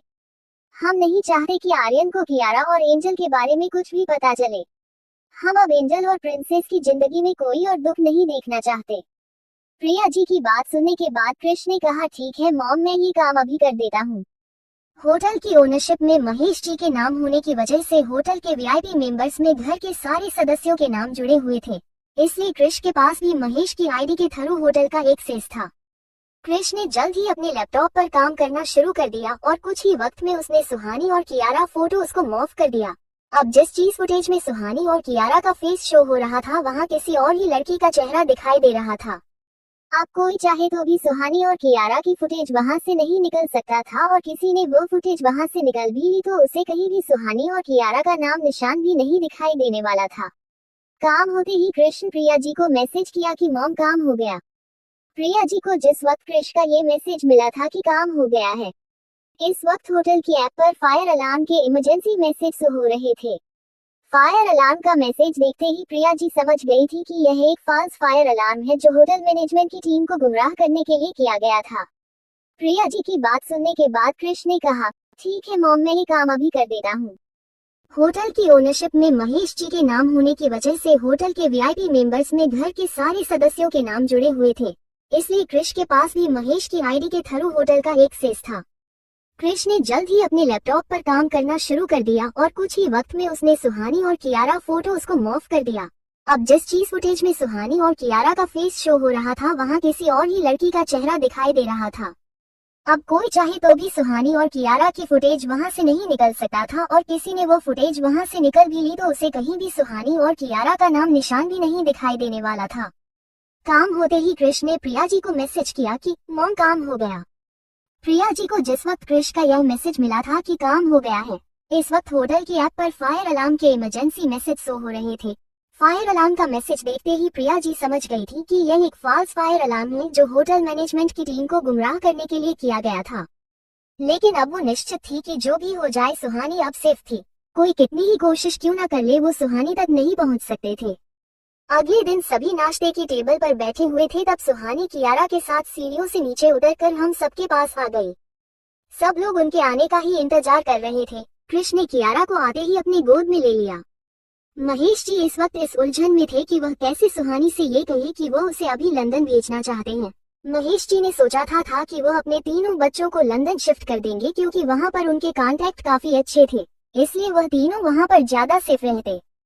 महेश जी ने कृष को तो ये बात समझा दी थी, लेकिन उन्हें अभी बाकी परिवार वालों को भी यह बात समझानी थी। खासकर सुहानी और कृष्ण को ये बात समझाना काफी मुश्किल था क्योंकि कृष्ण कभी भी उनको छोड़कर जाने के लिए नहीं मानती। अगर वह सुहानी को ये कहते कि वह उसे लंदन भेजना चाहते हैं तो उसे लगता कि वह उसे यहाँ नहीं रखना चाहते, इसलिए उसे दूर कर रहे हैं। कहीं खुद को दूर भेजने को सुहानी खुद को उन पर बोझ ना समझने लग जाए, इसलिए सुहानी को ये समझना उनके लिए थोड़ा मुश्किल हो रहा था। महेश जी बस इसी बारे में सोच रहे थे कि वह कैसे घर वालों को इन बातों के बारे में बताएं ताकि कोई भी सिचुएशन को आसानी से समझ सके और उन्हें गलत ना समझे और सभी उनकी इस बात के लिए मान भी जाए। महेश जी अपनी टेंशन में सोचे जा रहे थे। उसी वक्त प्रिया जी ने कहा, एंजल क्या बात है, हम आपको काफी देर से देख रहे हैं, अब काफी परेशान लग रही है। कोई बात है क्या बेटा जो आपको परेशान कर रही है, आप हमें बता सकते हैं। सुहानी जो किसी चीज को लेकर काफी परेशान थी, वो अपनी चम्मच को इधर उधर घुमाई जा रही थी लेकिन नाश्ता नहीं कर रही थी, जिसे देखकर प्रिया जी को पता चल चुका था कि सुहानी किसी न किसी बात को लेकर जरूर परेशान है, इसलिए वह नाश्ता ना करके अपनी प्लेट में चम्मच घुमाई जा रही है। प्रिया जी की बात सुनकर सुहानी ने कहा, मामी मुझे आप सबको कुछ बताना था। सुहानी ने डरते हुए कहा, मामी जी दरअसल बात यह है कि मैंने यहाँ आने से पहले मैंने लंदन में एक यूनिवर्सिटी में एप्लीकेशन फॉर्म भेजा था इंटर्नशिप के लिए। उसके बाद उनका जल्द ही रिस्पांस आ गया था और 2 दिन पहले मैंने उनको ऑनलाइन इंटरव्यू भी दिया था और आज वही उनका ईमेल आया है कि मैं वहाँ स्टडी के लिए सिलेक्टेड हूँ। वो काफी बड़े रिसर्चर और डॉक्टर हैं जिनके अंडर मैं अपना पोस्ट ग्रेजुएशन कंप्लीट करना चाहती थी, लेकिन मैंने शादी के बाद अपनी स्टडी को छोड़ दिया था, इसलिए सपना भी ड्रॉप हो गया था। लेकिन यहाँ आने से पहले मैंने एप्लीकेशन भेजा था और वो अप्रूव हो चुका है, इसलिए मैं वहाँ। सुहानी ने अपनी बात कहने के बाद अपनी गर्दन झुका ली। उसे लगा था कि उसकी बात सुनकर घर पर सभी नाराज हो जाएंगे, क्योंकि प्रिया जी ने उसे पहले ही कहा था कि यहाँ उनका खुद का कॉलेज और हॉस्पिटल है जहाँ से सुहानी अपनी इंटर्नशिप कंप्लीट कर सकती है। लेकिन सुहानी ने उनकी बात को टालते हुए लंदन के लिए अप्लाई कर दिया था। सुहानी की बात सुनकर घर में सभी लोग शॉकर थे, क्योंकि वो सभी ऐसे देख रहे थे कि इतनी बड़ी खुशी की बात है, फिर सुहानी ने ऐसे घबराई हुई क्यों है और उसने गर्दन क्यों झुका रखी है। सुहानी को अभी भी डरते हुए देख प्रिया जी समझ चुकी थी कि सुहानी इसलिए घबरा रही है कि कहीं उसकी इस डिसीजन से हम नाराज ना हो जाए। इसलिए प्रिया जी अपने शिट से उठी और उन्होंने जाकर सुहानी के सर पर हाथ रखा। शिवानी ने जैसे ही अपने मामी को देखने के लिए सर ऊपर किया, उन्होंने सुहानी के माथे पर किस कर लिया। प्रिया जी ने सुहानी से कहा, एंजल ये तो बहुत खुशी की बात है, आप जिस प्रोफेसर की बात आप कर रही हैं, अगर हम गलत नहीं है तो यह वही प्रोफेसर है जिनके अंदर अपनी स्टडी कंप्लीट करने के लिए दुनिया भर से लोग इंतजार कर रहे हैं। प्रिया जी की बात सुनकर सुहानी ने कहा, मामी वो डॉक्टर सेन के अंदर ही मुझे अप्रूव किया गया। प्रिया जी ने जो सुहानी के मुंह से डॉक्टर सेन का नाम सुना, तो उन्होंने खुश होते हुए सारे परिवार को बताया कि आप सब जानते हैं यह वही डॉक्टर सेन है जिनके अंदर अपनी स्टडी और रिसर्च कंप्लीट करने के लिए दुनिया भर से लोग वेट कर रहे हैं। लेकिन डॉक्टर सेन पूरी दुनिया में से हर साल सिर्फ 5 बच्चों को ही अपने अंदर अप्रूव करते हैं, और अगर उन्होंने सुहानी को अपने अंदर अप्रूव किया है तो हमारे लिए बहुत खुशी की बात है। प्रिया जी की बात सुनकर घर में सभी लोग काफी खुश हो गए। महेश जी ने जैसे जैसे सुना कि सुहानी ने लंदन में अपनी स्टोरी कंप्लीट करने के लिए एप्लीकेशन दी थी और वो अप्रूव हो चुकी है, उनके मन के आधी से ज्यादा दुविधा तो दूर हो गई थी। अब उन्हें सिर्फ और सिर्फ कृष्णा को इस बात के लिए मनाना था कि वह भी उनके साथ में जाकर वहां शिफ्ट हो जाए। प्रिया जी की बात सुनकर घर में सभी खुश थे। सावित्री जी और सुयेश जी ने तो सुहानी को ढेर सारा आशीर्वाद भी दिया था।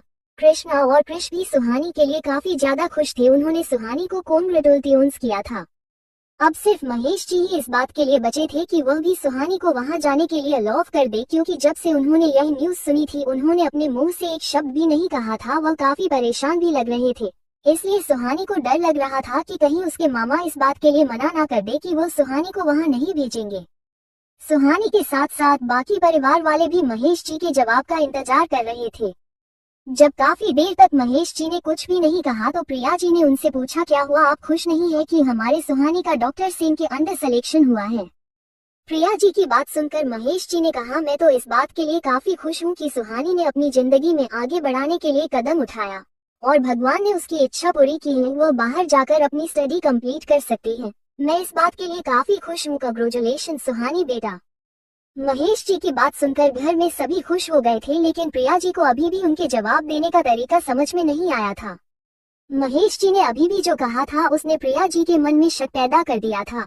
प्रिया जी को ये बात पता चल चुकी थी कि महेश इस बात से खुश तो है, लेकिन अभी भी उनके मन में कुछ और भी चल रहा है। प्रिया जी यह बात जानने के लिए उनसे यह बात करने का इंतजार कर रहे थे कि तभी महेश जी ने कृष्णा की तरफ देखते हुए कहा, कृष्णा बेटा, हम जो काफी वक्त से हमने एक ब्रांच इंडिया से बाहर खोलने का सोच रही थी, मैं सोच रहा था कि क्यों ना अपनी वो ब्रांच हम लंदन में ही खोलें। महेश जी की बात सुनकर कृष्णा ने कहा, पापा यह अच्छा आइडिया, लंदन में हमारे प्रोडक्ट की डिमांड भी अच्छी है, अगर हम अपनी ब्रांच वहां खोलते हैं तो ये हमारे लिए काफी प्रॉफिटेबल साबित हो सकता है। महेश जी ने कृष्ण को जवाब देते हुए कहा, हाँ मैं भी वही सोच रहा था कि हमें अपने ब्रांच लंदन में ही खोलने चाहिए। मैं सोच रहा था कि तुम कब तक मेरे अंदर ही बिजनेस को संभालोगे, जब हम लंदन में ब्रांच खोल दे रहे हो तो क्यों ना तुम खुद वहां जाकर इस ब्रांच को संभालो। इससे तुम्हें न्यू बिजनेस अपॉर्चुनिटीज में मिलेंगे और खुद से बिजनेस को हैंडल करने का एक्सपीरियंस भी मिलेगा, और कुछ प्रॉब्लम आए तो हम तो हैं हमेशा आपके साथ। लेकिन हम चाहते हैं कि आप खुद से अपनी खुद की कंपनी को हैंडल करें, इसलिए आपको लंदन में जाकर कंपनी को हैंडल करना चाहिए। उसके साथ ही हमारे पास आपसे बेहतर कैंडिडेट नहीं है जो हमें जाकर लंदन प्रेजेंट करें। कृष्णा के लिए काफी बड़ी अपॉर्चुनिटी थी खुद को साबित करने के लिए और अपने पापा का नाम आगे ले जाने के लिए। कृष्णा इस बात से काफी खुश भी थी और साथ ही शौक भी। वो यहाँ बेंगलुरु में अपने पापा के साथ अपने बिजनेस को संभालती थी, लेकिन उसने कभी नहीं सोचा था कि वो ऐसी उसे खुद से अलग ब्रांच को हैंडल करने के लिए लंदन भेजेंगे। वो उनकी कंपनी की रिप्रेजेंटेटिव के तौर पर लंदन जाकर उनको प्रेजेंट करेगी। महेश जी की बात सुनने के बाद तो घर में सभी लोग काफी ज्यादा खुश हो गए थे, क्योंकि यह उनके लिए डबल सेलिब्रेशन वाली बात है। उनकी दोनों बेटियां विदेश जाकर अब उनका नाम रोशन करने वाले थे। क्रिश जो पहले से ही जानता था कि महेश जी कुछ ऐसा ही डिसीजन लेंगे, क्योंकि कल रात को ही उन्होंने उससे कहा था कि वो इन तीनों को बाहर भेजने की तैयारी कर रहे हैं। वो सोच रहा था कि इसके लिए कृष्णा को मनाना काफी मुश्किल होने वाला है, लेकिन यहाँ तो पूरी बाजी ही पलट गई थी। सुहानी की एक न्यूज ने पूरी कहानी बदल दिया था। क्रिश अपनी बहनों के लिए काफी खुश था, लेकिन वो इस तरह से अपनी फैमिली को मुसीबत में छोड़कर नहीं जाना चाहता था। क्रिश ने तो अपना करियर भी इसी हिसाब से चुना था कि उसे कभी भी अपने परिवार से दूर न जाना पड़े, लेकिन अब ना चाहते हुए भी से अपनी फैमिली से दूर होना पड़ेगा। इसके लिए थोड़ा उदास करने वाला था। महेश जी की इस तरह से अपना नया फैसला सुनाने की वजह से प्रिया जी भी काफी शॉकर थे। आज तक ऐसा कभी हुआ ही नहीं था कि महेश जी ने कोई इससे पहले उन्होंने प्रिया जी के साथ इस बात को डिस्कस ना किया हो, लेकिन आज पहली बार ऐसा हुआ था कि महेश जी ने बिना उनसे कोई डिस्कशन अपना फैसला सुना दिया था। सुहानी के लिए वो खुश थी कि वो लंदन आगे स्टडी करने के लिए जाना चाहती है। उस वक्त भी उनका दिल इस बात के लिए गवाही नहीं दे रहा था कि सुहानी को खुद से दूर भेजे, और अब तो महेश जी ने कृष्णा को भी लंदन भेजने का प्लान बना लिया था। प्रिया जी ने जैसे ही महेश जी का कृष्णा को भी बाहर भेजने का प्लान सुना था, तो उन्होंने यह अंदाजा लगा लिया था कि महेश जी दोनों के साथ कृष को भी लंदन भेजेंगे। तीनों बच्चों को इस तरह से लंदन भेजना कोई इत्तेफाक नहीं हो सकता, जरूर कोई ऐसी बात थी जो महेश जी को परेशान कर रही थी। प्रिया जी अपने परिवार को अच्छे से जानते थे, खास तौर पर अपने पति का उनके हर कौम के पीछे की वजह वह आराम से बता सकते थे, इसलिए उन्हें महेश जी की डिसीजन के पीछे भी कोई ना कोई रीजन जरूर है। इस बात का पता लगाने में ज्यादा वक्त नहीं लगा। प्रिया जानती थी कि इस वक्त उनके परिवार काफी खुश है कि उनकी दोनों बेटियां अब अपने करियर में आगे बढ़ने जा रही हैं, इसलिए उन्होंने इस वक्त बात करना छोड़कर बाद में महेश जी को पूरी बात आराम से पूछने का निर्णय लिया। क्रिश जो काफी देर से इस बात का इंतजार कर रहा था कि महेश जी अब उसे भी कहेंगे कि वह भी इन दोनों के साथ लंदन शिफ्ट होने के लिए तैयारी करें, लेकिन काफी देर तक महेश जी के कुछ भी नहीं कहने पर फाइनली क्रिश ने ये कर लिया कि महेश जी चाहते हैं कि क्रिश उनके साथ जाने का फैसला खुद सभी को बताए। इसके पीछे का कारण शायद ये रहा होगा कि अगर महेश जी क्रिश को भी लंदन भेजने के बाद कहीं होती तो जरूर परिवार वाले इस बात पर शक करते कि क्या वजह है वह तीनों बच्चों को एक साथ लंदन भेजने की तैयारी कर रहे हैं। और शायद इस वक्त महेश जी अपने परिवार को एक नई टेंशन नहीं देना चाहते थे, इसलिए वह चाहते हैं कि क्रिश खुद ही यह बात कहे कि वह भी लंदन जा रहा है। क्रिश ने अपने पापा के मन की बात समझते हुए है सबसे कहा, अगर कृष्णा और एंजल दोनों ही लंदन जा रहे हैं तो क्यों ना फिर मैं भी लंदन ही चला जाऊं। वैसे भी कुछ टेक्निकल न्यू अपडेट चाहिए तो मैं भी वहां पर न्यू टेक्नोलॉजी वहां पर एंजॉय कर सकता हूं। और वैसे भी एंजल और कृष्णा जा रहे हैं लंदन तो मैं और प्रिंसेस उनसे दूर थोड़ी ना रह सकते हैं, इसलिए हम भी आएंगे लंदन, है ना प्रिंसेस। कृष्ण ने अपनी बात करने के बाद कियारा से बात करना शुरू कर दिया, क्योंकि वह जानता था उसके डिसीजन सुनने के बाद घर में सभी लोग उस क्वेश्चन जरूर करेंगे कि वह अचानक लंदन जाने का प्लान क्यों बना रहा है। पहले से उनकी दोनों बेटियां तो लंदन जा रही हैं, फिर क्रिश का भी जाना घर का भी खाली खाली हो जाएगा, इसलिए घर वालों के क्वेश्चन से बचने के लिए उसने कियारा से बात करना शुरू कर दिया। क्रिश जो काफी देर से इस बात का इंतजार कर रहा था कि महेश जी अब उसे भी कहेंगे कि वह भी इन दोनों के साथ लंदन शिफ्ट होने के लिए तैयारी करें, लेकिन काफी देर तक महेश जी के कुछ भी नहीं कहने पर फाइनली क्रिश ने ये कर लिया कि महेश जी चाहते हैं कि क्रिश उनके साथ जाने का फैसला खुद सभी को बताए। इसके पीछे का कारण शायद ये रहा होगा कि अगर महेश जी क्रिश को भी लंदन भेजने के बाद कहीं होती तो जरूर परिवार वाले इस बात पर शक करते कि क्या वजह है वह तीनों बच्चों को एक साथ लंदन भेजने की तैयारी कर रहे हैं। और शायद इस वक्त महेश जी अपने परिवार को एक नई टेंशन नहीं देना चाहते थे, इसलिए वह चाहते हैं कि क्रिश खुद ही यह बात कहे कि वह भी लंदन जा रहा है। क्रिश ने अपने पापा के मन की बात समझते हुए है सबसे कहा, अगर कृष्णा और एंजल दोनों ही लंदन जा रहे हैं तो क्यों ना फिर मैं भी लंदन ही चला जाऊं। वैसे भी कुछ टेक्निकल न्यू अपडेट चाहिए तो मैं भी वहां पर न्यू टेक्नोलॉजी वहां पर एंजॉय कर सकता हूं।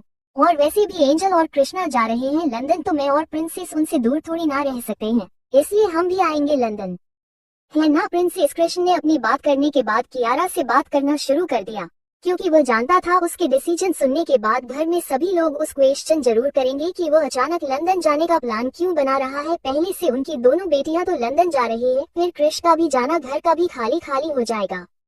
इसलिए घर वालों के क्वेश्चन से बचने के लिए उसने कियारा से बात करना शुरू कर दिया। अब आगे कियारा तो जैसे आजकल अपने मामा की फैन हो रखी थी, वो कृष्ण की हर बात में अपनी हाँ मिला देती थी। कियारा को कृष्ण की हाँ में हाँ मिलाते देख घर के सभी सदस्यों के चेहरे पर स्माइल आ गई और उनके लिए यह बात एक्सेप्ट करना थोड़ा इजी हो गया कि कृष्ण भी कृष्णा और सुहानी के साथ लंदन जाएगा। वो सभी कृष्ण से पूछना तो चाहते थे कि अचानक से उसने लंदन जाने का डिसीजन क्यों लिया, लेकिन कृष्ण को कियारा के साथ खुश देखकर उन्होंने भी इस वक्त उसे कुछ भी नहीं कहा, क्योंकि शायद वह भी यह बात समझ रही थी कि कृष्ण भी इस बात को अवॉइड ही करना चाह रहा है। इसलिए उसने कियारा से बात करना शुरू कर दिया। कियारा तो वैसे भी अपने मामा की फैन हो रखी थी, वो अपने मामा की किसी भी बात से मना नहीं करती थी। महेश जी जो कब से कृष्ण के बोलने का ही इंतजार कर रहे थे, उन्होंने जब कृष्ण की बात सुनी तो उन्होंने कहा चलो ठीक है, फिर तुम दोनों के यही डिसीजन है तो मैं तुम तीनों का वहां जाने और रहने का बंदोबस्त कर देता हूँ। प्रिया जी जो पहले से जानते थे कि महेश जी ऐसा ही कुछ कहेंगे, इस बात का अंदाजा तो उन्हें पहले ही हो गया था, क्योंकि जैसे ही सुहानी ने लंदन जाने की बात कही थी उसके बाद ही महेश जी ने कृष्णा को भी लंदन शिफ्ट करने का अपना प्लान बता दिया था। तो ये तो जाहिर सी बात थी कि महेश जी कृष्णा और सुहानी को अकेले तो लंदन भेजेंगे नहीं, तो कृष्ण को तो उनके साथ जाना ही था। तो ये तो जाहिर सी बात थी। कृष्ण के अपना डिसीजन सुनाने के बाद तो प्रिया जी को पहले से अंदाजा से हो गया था कि जरूर दाल में कुछ ना कुछ तो काला जरूर है, कुछ तो गड़बड़ हुई है। इसीलिए महेश जी और कृष्ण ने ये है प्लान पहले ही बना लिया था कि वो तीनों लंदन जाने वाले। और शायद सुहानी ने जैसे ही अपना सिलेक्शन की न्यूज सुनाई तो उनको एक रास्ता मिल गया था अपनी बात कहने का। प्रिया जी को इस बात से कोई एतराज नहीं था कि महेश जी ने तीनों बच्चों को एक साथ लंदन भेजने का प्लान बनाया है। उन्हें बस ये जानना था कि अचानक से तीनों को बाहर भेजने का प्लान बनाने के पीछे की वजह क्या है। दूसरी तरफ ऋषभ ने रमन को अच्छा खासा परेशान कर दिया था सुहानी को ढूंढने के लिए। उन्हीं का हर एक रेस्टोरेंट, हर एक होटल चेक कर लिया था, लेकिन उन्हें सुहानी के बारे में इस बारे में कोई भी अपडेट नहीं थी। ऋषभ रमन को नए प्लान्स बताए रहा था कि वो कैसे अब आगे सुहानी को ढूंढने के लिए कुछ नए तरीके से सोचने वाले हैं। ऋषभ ने तो नए प्लान बना भी लिए थे। इससे पहले ऋषभ का फोन जो कई बार बज जाता है, एक बार फिर से रिंग होना शुरू हो गया। ऋषभ ने उस फोन को फिर से इग्नोर कर दिया, लेकिन अब रमन का फोन बजने लगा था। लेकिन रमन अपने बॉस के सामने होने पर कॉल अटेंड नहीं कर सकता था, इसलिए इस वक्त उस नर अपना फोन साइलेंट पर रखना ही सही समझा। बार बार घर से फोन आने के बाद फिर से रमन के पास कॉल आना ऋषभ को कुछ खटक गया। ऋषभ ने रमन को कॉल अटेंड करने के लिए कहा और इसे स्पीकर पर करने कहा। रमन ने अपने बॉस का ऑर्डर मिलते ही कॉल अटेंड करके उसे स्पीकर पर डाल दिया। कॉल बार बार किशोर जी का आ रहा था। रमन ने जैसे ही कॉल अटेंड किया, किशोर जी ने कहा, रमन ऋषभ कहाँ है? वो जहाँ कहीं भी है उसे कहो कि पापा को हार्ट अटैक आया है, इसलिए वो जल्द से जल्द वापस लौट आए। हम उन्हें सिटी हॉस्पिटल लेकर आए हैं तो वह हमें सीधा वहीं पर मिले। पापा की कंडीशन काफी सीरियस है और वो इस हाल में भी ऋषभ से मिलना चाहते हैं, इसलिए जितना जल्दी हो सके तो ऋषभ को लेकर घर आओ। ऋषभ तो अपने पापा की बात सुनकर वही जम गया। दादाजी को हार्ट अटैक आया है, ये खबर सुनकर उसका खुद का फोन उसके हाथों से छूटकर नीचे गिर गया। ऋषभ को समझ नहीं आ रहा था कि उसके साथ इतना सब कुछ बुरा क्यों हो रहा है। पहले उसकी बीवी और उसकी बेटी उसे छोड़कर चले गए, फिर उसका भाई उसको गलत समझने लगा और उससे अलग हो गया, और अब दादाजी को हार्ट अटैक। इन सब की वजह से ऋषभ को खुद पर इतना गुस्सा आ रहा था, उसे समझ नहीं आ रहा था कि वह करे तो करे क्या। दिन ब दिन उसका हर एक अपना उससे दूर होता जा रहा था। लेकिन इस वक्त इस बात का दुख मानने से ज्यादा इम्पोर्टेंट है ऋषभ का वापस अपने दादाजी के पास पहुंचना ज्यादा जरूरी था। ऋषभ ने खुद को संभालते हुए रमन से कहा, जितना जल्दी हो सके जेट रेडी करो, हम इसी वक्त वापस निकल रहे हैं। रमन जानता था कि इस वक्त ये डिसीजन लेना ऋषभ के लिए कितना हर्टफुल है, क्योंकि एक तरफ उसे अपनी बीवी और बच्चे को ढूंढना था, वो दूसरी तरफ उसका अपने दादाजी के पास पहुंचना भी जरूरी था। इसलिए रमन ने अपने आदमियों को सुहानी की सर्च करना जारी रखने को कहकर ऋषभ के साथ वापस लौटने की तैयारी करने लगा। ऋषभ को जैसे ही अपने दादाजी की न्यूज मिली थी, वो उसी वक्त रमन के साथ अपनी पैकिंग करके होटल से निकल गया था। प्रिया जी ने जो होटल के मैनेजर को ऋषभ आर्यन पर अपनी नजर बनाए रखने के लिए कहा था, मैनेजर ने उन्हें रात के एक्सीडेंट की खबर देने के बाद अब ऋषभ के चेकआउट करने की अपडेट भी कर दिया था। प्रिया जी ने जितना ऋषभ के बारे में सुना था उसके अकॉर्डिंग उनकी ऋषभ जिस चीज को पाने के लिए जीत कर ली तो वह उसे पाकर रहता है, फिर ऋषभ का इतनी जल्दी कैसे सुहानी के बिना ही वापस लौट सकता था। ये बात प्रिया जी को कुछ समझ नहीं आई, लेकिन इस बात के लिए वो काफी रिलैक्स थी कि अब वो सुहानी और अपने बच्चों को आराम से लंदन भेज सकते हैं। इससे पहले कि ऋषभ को कुछ पता चले वो कुछ करे और करे, उन्हें उन तीनों को लंदन सेट करवाना ही होगा। प्रिया जी को ऋषभ के जाने की अपडेट मिलने के बाद प्रिया जी ने यह बात में महेश जी साथ शेयर करना सही समझा। वो जानती थी कि महेश जी ने भले ही उनसे कुछ छुपाया हो लेकिन वक्त आने पर वह उन्हें ये बात जरूर बता देंगे, लेकिन इस वक्त ऋषभ के बारे में उन्हें बताना जरूरी था, इसलिए प्रिया जी ऋषभ के बारे में महेश बताने के लिए निकल गए। महेश जी स्टडी में थे, वो फोन पर किसी से बात कर रहे थे। प्रिया जी जैसे ही स्टडी में इंटर होने लगी उन्होंने सुना कि महेश जी कॉल पर किसी से कह रहे थे कि मेरे बच्चे वहां शिफ्ट होने आ रहे हैं, उनके पहुंचने से पहले उनकी सिक्योरिटी का इंतजाम करो। चाली, मुझे कोई भी लापरवाही नहीं चाहिए, मुझे अपने बच्चों की सेफ्टी पूरी तरह से सिक्योर चाहिए, इसकी जिम्मेदारी मैं तुम्हें सौंप रहा हूँ। प्रिया जी ने जैसे ही चार्ली का नाम सुना तो वो समझ चुकी थी कि बात कुछ तो सीरियस है, क्योंकि चार्ली महेश जी का वह आदमी है जो एक वेल ट्रेंड बॉडीगार्ड होने के साथ साथ एक स्पाई भी था। प्रिया जी को अब पता चल चुका था कि तीनों बच्चों को यहाँ से दूर भेजने के पीछे कोई ना कोई सॉलिड रीजन तो है, वरना महेश जी इतनी टेंशन में अपने बच्चों को इतनी आनंद फनन में वहाँ से भेजना चाह रहे हैं। प्रिया जी के कदमों की आहट सुनकर महेश जी ने चार्ली से कहा, मैं तुमसे बाद में बात करता हूँ, तुम अपने काम पर लग जाओ, मुझे कोई भी गड़बड़ नहीं चाहिए। प्रिया जी के आने पर महेश जी ने कॉल कट कर दिया था, लेकिन प्रिया जी पहले ही उनकी बातें सुन चुकी थी। प्रिया जी ने महेश जी से कहा, क्या कोई ऐसी बात है जो हमारा जानना जरूरी है जिसने आपको परेशान कर रखा है? प्रिया जी की बात सुनकर महेश जी इतना तो जान चुके थे कि प्रिया जी को कुछ हद तक उनके फैसले की वजह पता चल चुकी है, इसलिए उन्होंने प्रिया जी से कुछ भी ना छुपते हुए उनसे कहा, वो लोग शायद फिर से एक्टिव हो गए हैं, इसलिए हमें सुहानी को यहाँ से दूर भेजना होगा। इससे पहले कि उन्हें पता चले कि सुहानी सोना की बेटी है, हमें सुहानी को फुल सिक्योरिटी के साथ हमसे दूर भेजना होगा, ताकि वो लोग चाहकर भी सुहानी के साथ कुछ भी गलत ना कर सके। हमें सुहानी को प्रोटेक्ट करना ही होगा प्रिया जी, इसीलिए मैं उसे खुद से दूर भेज रहा हूँ, लेकिन सुहानी को यहाँ से अकेले भेजना सही नहीं होगा, इसलिए मैं चाहता हूँ कि कृष और कृष्णा भी है उसके साथ वहाँ जाए और वो लोग कुछ वक्त के लिए वही शिफ्ट हो जाए। और वैसे भी सुहानी की स्टडी चलेगी तो कियारा को संभालने के लिए भी तो कोई ना कोई चाहिए। कहने को सुहानी प्रिंसेस के लिए किसी आया को लगवा लेगी, लेकिन फिर भी कियारा की सेफ्टी के लिए हमें एक मेंबर को तो उसे वक्त घर पर होना चाहिए। हम चाहे कितने ही टेस्टफुल इंसान को ले आए, लेकिन हम प्रिंसेस को अकेला नहीं छोड़ सकते, इसलिए हम चाहते हैं कि वो तीनों वहाँ शिफ्ट हो जाए और उनमें से एक न एक इंसान तो हमेशा प्रिंसेस के साथ रहे। ये बहुत ज्यादा जरूरी है प्रिंस और एंजल की सिक्योरिटी के लिए। महेश जी ने जैसे ही प्रिया जी की है बताया कि वो लोग फिर से एक्टिव हो चुके हैं, प्रिया जी पूरी बात समझ चुके थे। प्रिया जी ने कहा, अगर आपको यही सही लगता है कि सुहानी को यहाँ से दूर भेजकर ही उसकी सिक्योरिटी है तो हम आपके फैसले में आपके साथ हैं, लेकिन इसके अलावा भी कुछ ऐसा है जो हमें आपको बताना है।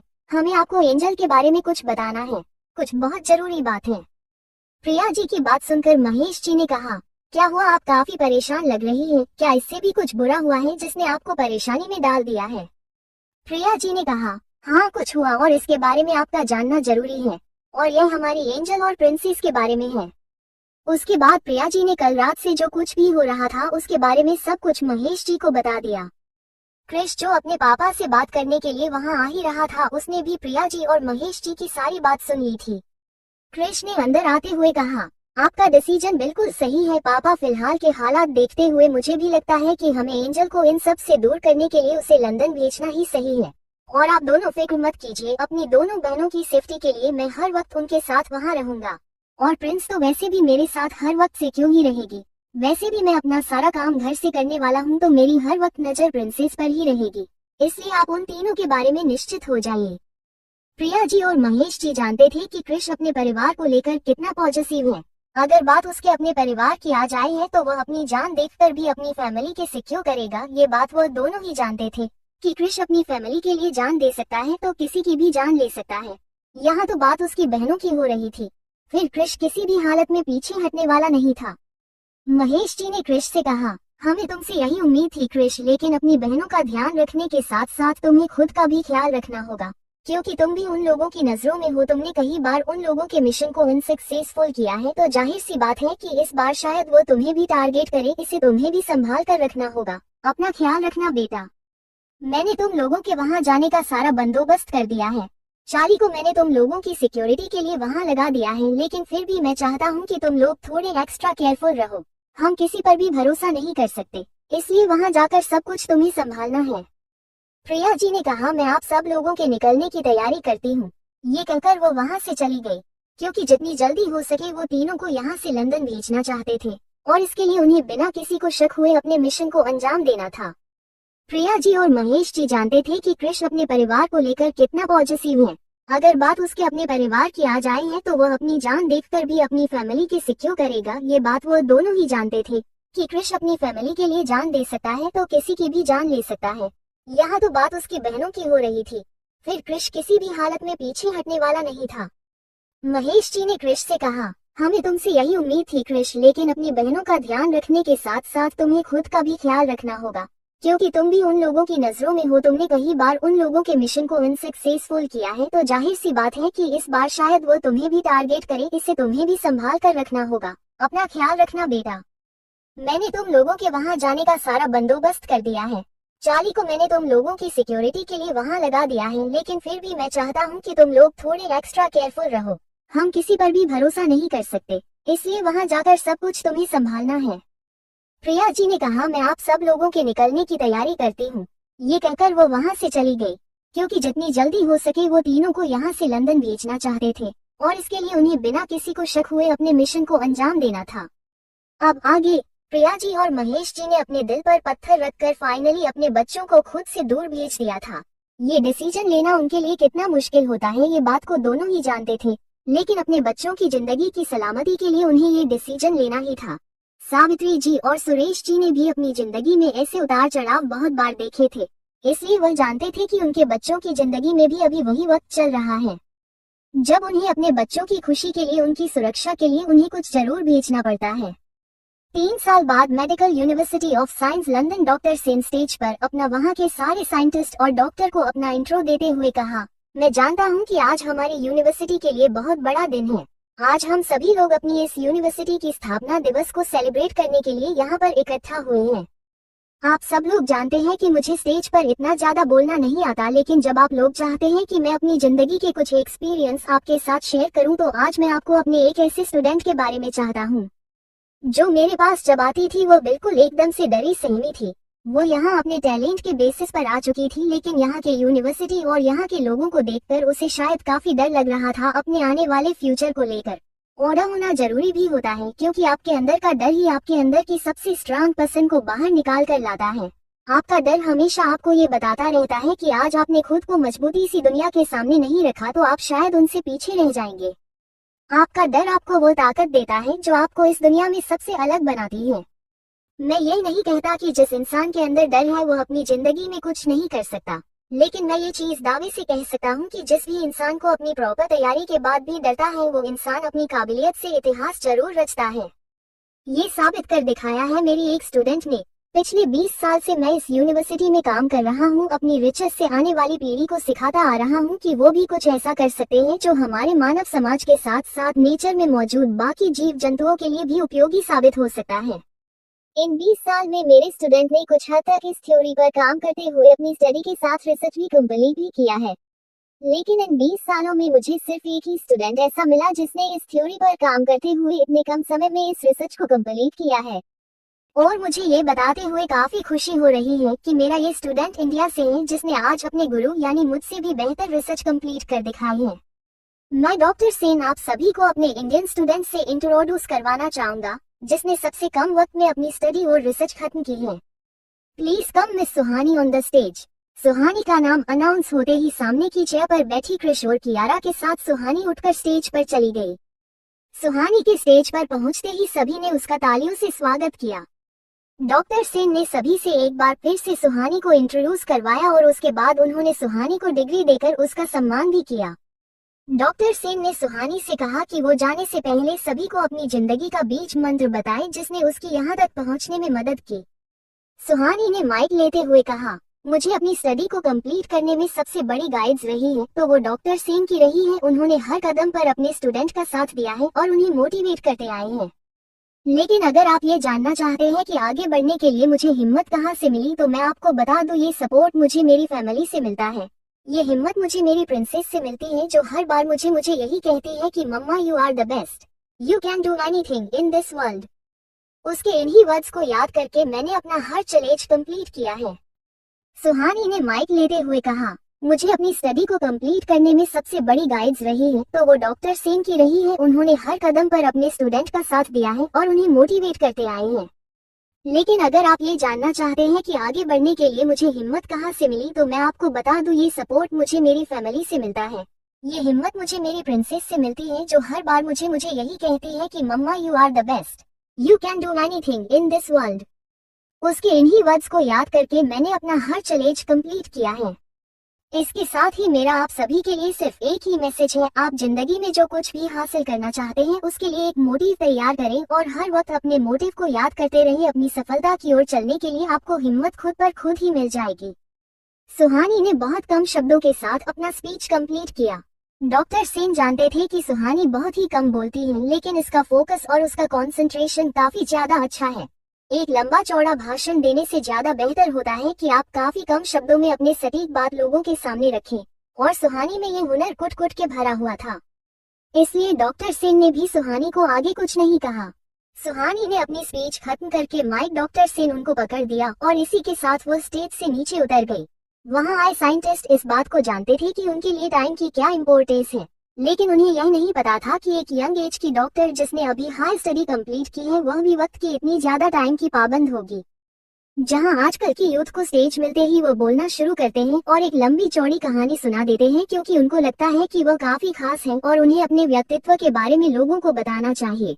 लोग उनकी कहानी से कुछ नया सीखेंगे, लेकिन अपनी कहानी सुनाते सुनाते वो जो मेन पॉइंट उन्हें बताने होते हैं, जो आने वाली यूथ के लिए इम्पोर्टेंट हो सकते हैं, वो बताना ही वो लोग भूल जाते थे।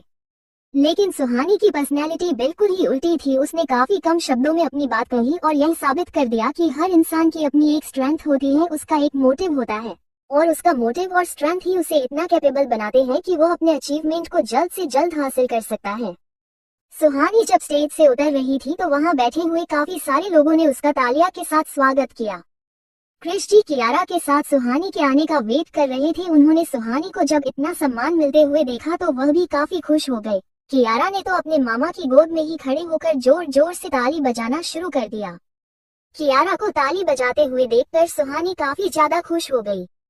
कियारा उन सभी लोगों के बीच से होती हुई क्रिश और कियारा के पास जा रही थी। उसी वक्त सुहानी का फोन रिंग करने लग गया। सुहानी ने जब अपनी पॉकेट से फोन निकाल कर चेक किया तो इस वक्त कृष्णा का कॉल आ रहा था। फोन की स्क्रीन पर कृष्णा का नाम देखकर सुहानी के चेहरे पर एक बड़ी सी स्माइल आ गई। सुहानी ने फोन उठाकर जैसे कहा, हेलो। सामने से कृष्णा की आवाज आई, हेलो दीदी, कैसे हो आप? आपका अवार्ड शो कैसा चल रहा है? आई एम रियली सॉरी दीदी, मुझे भी आपके अवार्ड शो में आना था, लेकिन डील की वजह से मैं नहीं आ पाई। I am so sorry. आप बताएं ना, आपका शो कैसा चल रहा है? डॉक्टर सेन ने आपको स्टेज पर बुलाया, उन्होंने आपका अवार्ड दिया, आपको डिग्री मिली दी। कृष्णा के एक साथ इतने सारे सवाल सुनकर सुहानी चौंक गई। सुहानी ने ही कुछ ना को शांत करते हुए कहा, बस कर जा दादी अम्मा, एक ही सांस में कितने सारे सवाल पूछेगी, पहले आराम से तो सांस ले ले। सुहानी की बात सुनकर कृष्ण ने एक लंबी गहरी सांस लिया। उसके बाद कहा, हाँ दीदी, अब मैं ठीक हूँ, बताइए ना आपका शो कैसे चल रहा है?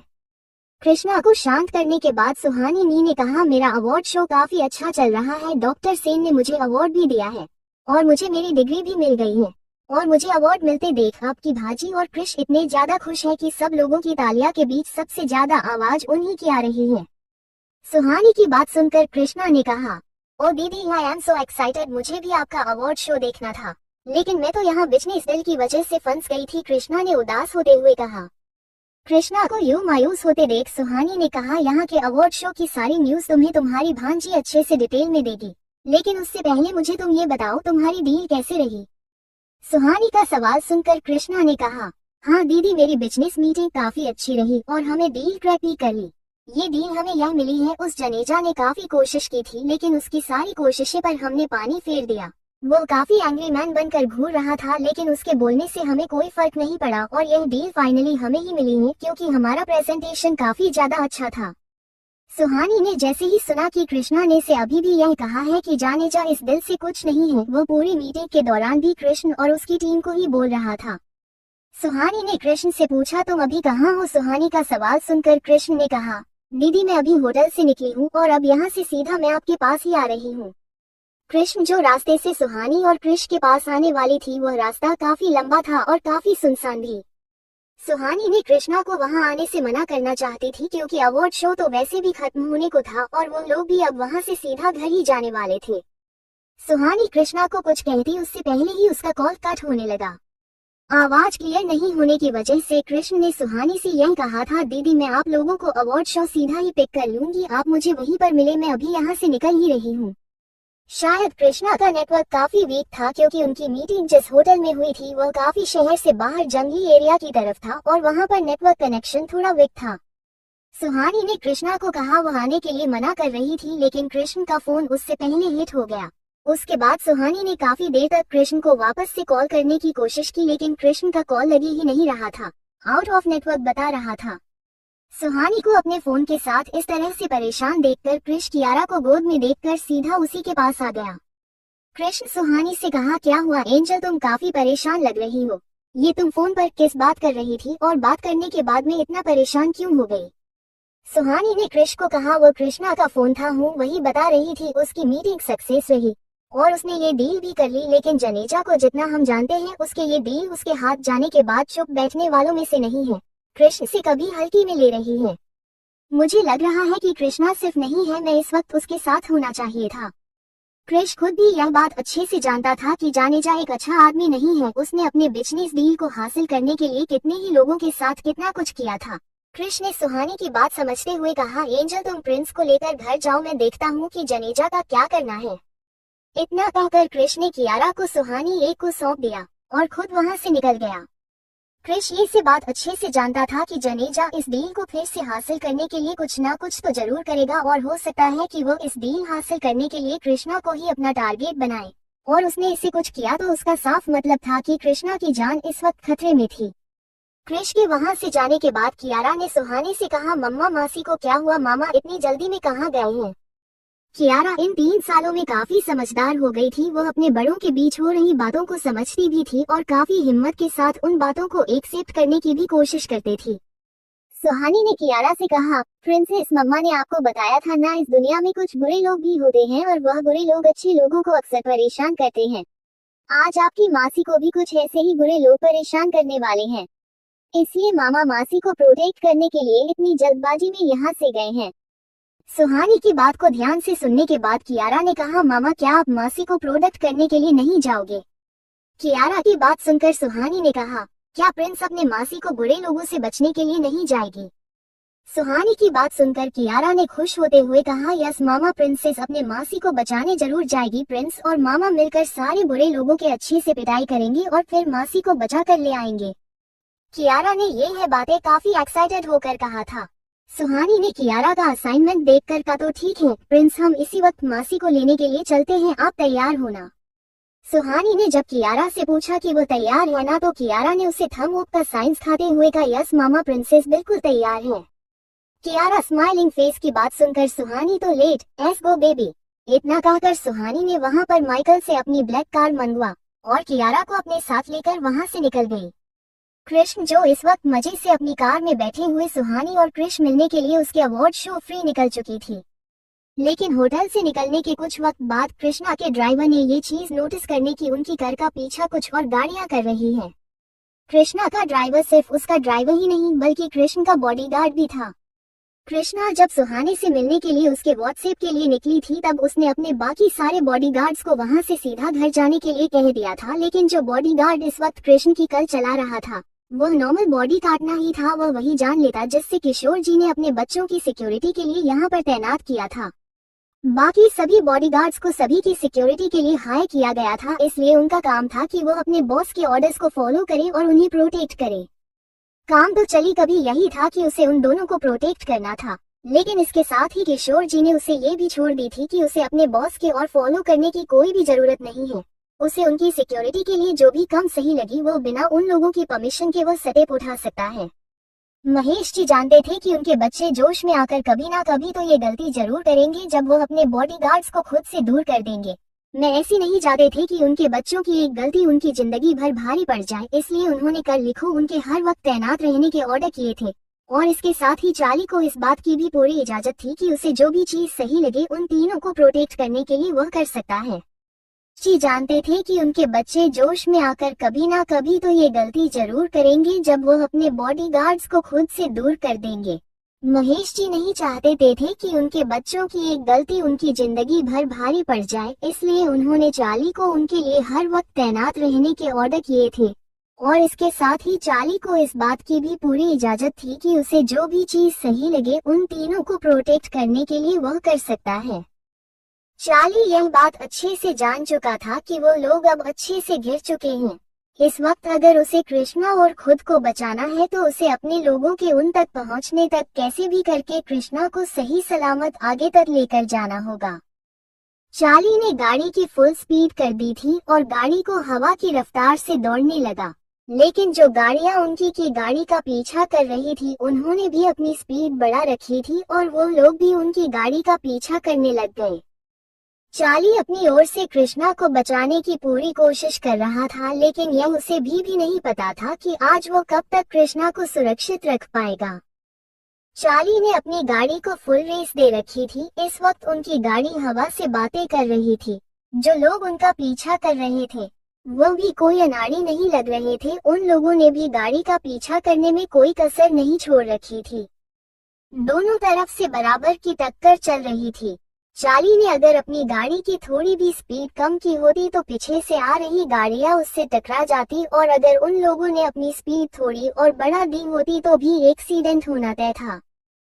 शाम के वक्त में उस सड़क पर वैसे भी इतनी गाड़ियां नहीं थी, लेकिन फिर भी कुछ गाड़ियां तो थी जिनकी वजह से पीछा कर रहे लोगों को दिक्कत आ रही थी, तो चार्ली को उन लोगों से आगे निकलने लीड मिल रही थी।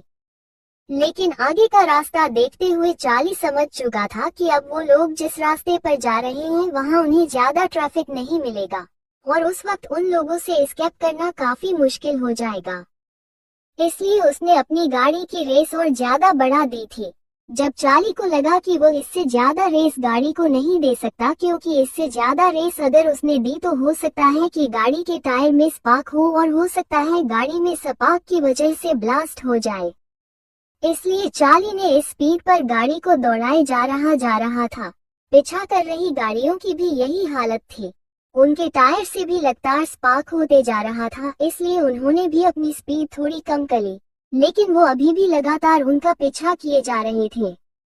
कृष्णा भी इस वक्त जान चुकी थी कि उसकी जान आज खतरे में बिना बॉडीगार्ड के निकल उसने खुद काफी बड़ी गलती कर दी है। ये चीज अब कृष्णा को भी रियलाइज हो चुकी थी। कृष्णा मन ही मन बस प्रे कर रही थी वो कैसे भी करके इन लोगों से आज बच जाए, क्योंकि जिस हिसाब से वो लोग उनकी गाड़ी का पीछा कर रहे थे उसे देखकर कहीं से भी नहीं लग रहा था कि आज कोई छोड़ने की फिराक होंगे। चार्ली ने इमरजेंसी नोटिफिकेशन जारी कर दिया था, लेकिन अभी तक उसके लोग उसकी मदद के लिए नहीं पहुंचे थे और अब धीरे धीरे उनका पीछा कर रही गाड़ियों की संख्या भी बढ़ने लगी थी। चार्ली के लिए हर पल के साथ मुसीबत बढ़ती ही जा रही थी, क्योंकि अब उसका कृष्णा को सेफ रखना और भी ज्यादा मुश्किल हो गया था और उसके लोग अभी तक उन तक नहीं पहुंच पाए थे। उनकी डिस्टेंस अभी भी चार्ली से काफी ज्यादा थी। चार्ली की सांसें भी अटकती जा रही थी। उसने भी अपनी पूरी जान लगा रखी थी उन लोगों से कृष्णा और खुद को सेफ रखने की, लेकिन अब उसके भी हाथ पांव फूलने लग गए थे। कृष्णा की सांसें भी अब अटकने लगी थी। उसकी फैमिली उसकी आंखों के सामने चल रहे थे। कृष्णा को लग रहा था कि आज उसका आखिरी दिन है। वो बस एक ही विश भगवान से मांगे जा रही थी कि उसे अपने आखिरी वक्त में बस एक आखिरी बार अपनी फैमिली से मिलना।